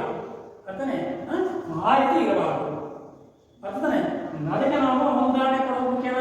ನಾವು ಅದನ್ನು ಸ್ಪಷ್ಟೀಕರಿಸೋದಾದ್ರೆ, ಅಂದ್ರೆ ಹಿಂದೆ ಭೂಕೇಂದ್ರ ಸಿದ್ಧಾಂತ, ಭೂಕೇಂದ್ರ ಅಂದ್ರೆ ಭೂಮಿ ಕೇಂದ್ರದಲ್ಲಿರ್ತಾನೆ, ಭೂಮಿಯನ್ನ ಸೂರ್ಯನ ಒಳಗೊಂಡಂತೆ ಇನ್ನಿತರೆ ಎಲ್ಲಾ ಗ್ರಹಗಳು ಕೂಡ ಇಲ್ಲಿ ಅವುಗಳನ್ನ ಸುತ್ತುತ್ತವೆ, ಅವುಗಳನ್ನ ಪ್ರದರ್ಶನ ಮಾಡ್ತವೆ ಅಂತ ಹೇಳ್ಬಿಟ್ಟು ಹಿಂದೆ ಖಗೋಳ ವಿಜ್ಞಾನಿಯಾದಂತಹ ಯಾರು ಟಾಲಮಿ ಎಂಬ ಖಗೋಳ ವಿಜ್ಞಾನಿಯು ಪ್ರತಿಪಾದಿಸುತ್ತಾರೆ. ಆಗ ಇಂದಿನ ಜನತೆ ಅದನ್ನು ಒಪ್ಕೊಂಡಿರ್ತಾರೆ, ಅದನ್ನ ಗೌರವಿಸಿರ್ತಾರೆ. ನಂತರ ಇಲ್ಲಿ ಮತ್ತೋರ್ವ ಇಲ್ಲಿ ಖಗೋಳ ವಿಜ್ಞಾನಿಯಾದ ಕೋಪರ್ನಿಕಸ್ ಎಂಬುವವರು ಇಲ್ಲಿ ಸೂರ್ಯ ಕೇಂದ್ರ ಸಿದ್ಧಾಂತವನ್ನು ಪ್ರಕಟಿಸ್ತಾರೆ. ಏನು ಇಲ್ಲ, ಸೂರ್ಯ ಕೇಂದ್ರದಲ್ಲಿರ್ತಾನೆ, ಭೂಮಿಯನ್ನ ಒಳಗೊಂಡಂತೆ ಇನ್ನಿತರೆ ಎಲ್ಲಾ ಗ್ರಹಗಳು ಕೂಡ ಇಲ್ಲಿ ಸೂರ್ಯನನ್ನ ಸುತ್ತುತ್ತವೆ ಅಂತ ಹೇಳ್ಬಿಟ್ಟು ವಾಸ್ತವ ಸಂಗತಿಯನ್ನ ಪ್ರತಿಪಾದಿಸ್ತಾನೆ. ಆಗ ಅಲ್ಲಿ ಆ ವಾಸ್ತವ ಸಂಗತಿ ಅಂತಕ್ಕಂಥದ್ದು ಇದೆಯಲ್ಲ, ಅದು ಸತ್ಯವಾಗಿರುತ್ತೆ. ಅದನ್ನ ಆಗ ಬಟ್ ಈ ಒಂದು ಯಾವುದು ಹೇಳಿಕೆ ಪ್ರಕಾರ ನಾವೇಳಿದ್ರೆ, ಈ ಲಕ್ಷಣದ ಪ್ರಕಾರ ಏನಾದರೆ ಏನೈತಿ, ನೂತನ ಉಪಕಲ್ಪನೆಯು ಸ್ಥಿರೀಕರಿಸಲಾದ ಉಪಕಲ್ಪನೆಗೆ ವಿರುದ್ಧವಾಗಿರಬಾರದು, ಆ ರೀತಿ ಇದೆ, ಅದು ಸಮಂಜಸ ಆಧಾರ ಕಲ್ಪನೆ ಆಗುತ್ತೆ. ಬಟ್ ಇಲ್ಲಿ ಏನಾಯ್ತು, ಹಾಗಾದ್ರೆ ನಾವು ಭೂಕೇಂದ್ರ ಸಿದ್ಧಾಂತವನ್ನ ಮತ್ತೆ ನಾವು ಹೋಗ್ಬೇಕು ಅಂತಲ್ಲ, ಇಲ್ಲಿ ನಾವು ಫಾರ್ ಎಕ್ಸಾಂಪಲ್, ಯಾಕೆಂದ್ರೆ ಇಲ್ಲಿ ಟಾಲಿನ ಸಿದ್ಧಾಂತಕ್ಕೆ ಇಲ್ಲಿ ಕೋಪರ್ನಿಕಸ್ನ ಸಿದ್ಧಾಂತ ಅದು ಏನಾಗಿರುತ್ತೆ, ವಿರುದ್ಧವಾಗಿರುತ್ತೆ. ಬಟ್ ಅದು ವಾಸ್ತವ ಸತ್ಯ. ಈ ರೀತಿಯಲ್ಲಿ ಇರುವಾಗ ಅನ್ನೋದಕ್ಕೆ ನಾವು ಒಂದು ಉದಾಹರಣೆ ಅನ್ನೋದನ್ನ ಕೊಟ್ಟಿವಿ. ಅರ್ಥನೇ? ಸರಿ, ಅಂದ್ರೆ ಅರ್ಥ ಟಾಲಿನ ಸಿದ್ಧಾಂತವನ್ನು ನಾವು ಅನುಮೋದಿಸಬೇಕು ಅಂತಲ್ಲ, ಬಟ್ ಇಲ್ಲಿ ಪಾರಾಮೀಟರ್ಸ್ ಪ್ರಕಾರ ನಾವು ಹೇಳಿದ್ವಿ. ಅರ್ಥನೇ? ಇದು ನೆಕ್ಸ್ಟ್ ನಾವು ಇಲ್ಲಿ ಏನ್ ಹೇಳ್ತೀವಿ, ನೆಕ್ಸ್ಟ್ ಈ ಸಿಂಧು ಅಥವಾ ಸಮಂಜಸ ಆಧಾರ ಕಲ್ಪನೆಯ ಲಕ್ಷಣಗಳಲ್ಲಿ ನೆಕ್ಸ್ಟ್ ನಾವು ಯಾವುದು, ಸಿಂಧು ಅಥವಾ ಸಮಂಜಸ ಆಧಾರ ಕಲ್ಪನೆಯು ಘಟನೆಗಳನ್ನು ಒಳಗೊಂಡಿರಬೇಕು. ಅಂದ್ರೆ ಇದರ ಅರ್ಥ ನಿಸರ್ಗದಲ್ಲಿ ಏನೆಲ್ಲ ಘಟನಾವಳಿಗಳು ನಿರಂತರವಾಗಿ ಅಂದ್ರೆ ಎಡೆಬಿಡದೆ ಅವು ಸಂಭವಿಸುತ್ತಲೇ ಇರ್ತವೆ.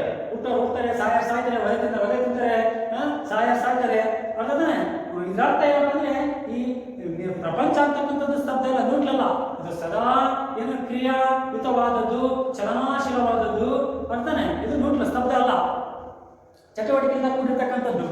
ಇಲ್ಲೇನಾಗ್ತದೆ, ಇಲ್ಲಿ ನೋಡಿ, ಸಿಂಧು ಅಥವಾ ಸಮಂಜಸ ಆಧಾರ ಕಲ್ಪನೆ ಘಟನೆಗಳನ್ನ ಒಳಗೊಂಡಿರಬೇಕು ಅಂದ್ರೆ ನಿಸರ್ಗದಲ್ಲಿ ಸಂಭವಿಸುವಂತಹ ಈ ವಿವಿಧ ತೆರನಾದ ಘಟನಾವಳಿಗಳಿಗೆ ನಾವು ಕೊಡುವಂತಹ ವಿವರಣೆ ಅದು ಘಟನೆಗಳ ಒಂದು ವಿವರಣೆ ಆಗಿರಬೇಕು.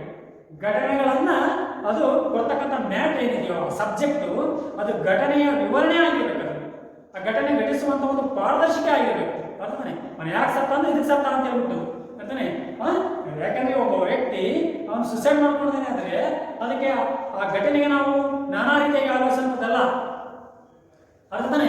ಅದಕ್ಕೆ ನಾವು ಏನು ಸರಿಯಾದಂತ ವಿವರಣೆಯನ್ನ ಕೊಡುತ್ತಿರಬೇಕು. ಅರ್ಥನೇ? ಅದನ್ನು ನಾವು ಇಲ್ಲಿ ಘಟನೆಗಳನ್ನ ಸಮಂಜಸ ಆಧಾರ ಕಲ್ಪನೆಯು ಒಳಗೊಂಡಿರಬೇಕು ಅಂತಿರಬೇಕು. ಇದರ ಅರ್ಥ ಏನಪ್ಪ ಅಂದ್ರೆ ಅದನ್ನ ನಾವು ಸಂಕ್ಷಿಪ್ತ ನೋಟ್ಸಲ್ಲಿ ಬರ್ಸಿದ್ವಿ. ಇದಕ್ಕೆ ನಾವು ಬರ್ತಕ್ಕಂಥ ಎಕ್ಸ್ಪ್ರೆಷನ್ ನಾವು ನೋಡಿ, ಸಿಂಧು ಅಥವಾ ಸಮಂಜಸ ಆಧಾರ ಕಲ್ಪನೆಯು ಅದು ನಾವು ಘಟನೆ ವಿವರಿಸುವಲ್ಲಿ ಮಾಡುವ ಅಥವಾ ಕೊಡಲಾಗುವ ವಿವರಣೆಯು ಅದು ಘಟನೆಯನ್ನ ಆಧರಿಸಿರಬೇಕು. ಘಟನೆಯ ವಿವರಣೆಯನ್ನ ಪಾರದರ್ಶಿಕೆಯನ್ನ ಅದು ಒಳಗೊಂಡಿರಬೇಕಾಗುತ್ತದೆ, ಆ ಸ್ವರೂಪದಲ್ಲಿ ಇರಬೇಕು. ಇದು ಇಲ್ಲಿ ಆಧಾರ ಕಲ್ಪನೆ ಘಟನೆಯನ್ನ ಒಳಗೊಂಡಿರಬೇಕು. ಲಾಸ್ಟ್ ಒನ್, ಸಿಂಧು ಅಥವಾ ಸಮಂಜಸ ಆಧಾರ ಕಲ್ಪನೆಯು ಯಥೋಚಿತವಾಗಿರಬೇಕು. ನೋಡಿ, ಇದಕ್ಕೆ ಎಕ್ಸ್ಪ್ರೆಷನ್ ನಾವು ಅಂದ್ರೆ ನಿಸರ್ಗದಲ್ಲಿ ಸಂಭವಿಸುವ ಘಟನೆಗಳಿಗೆ ನಾವು ಆಧಾರ ಕಲ್ಪನೆಗಳನ್ನ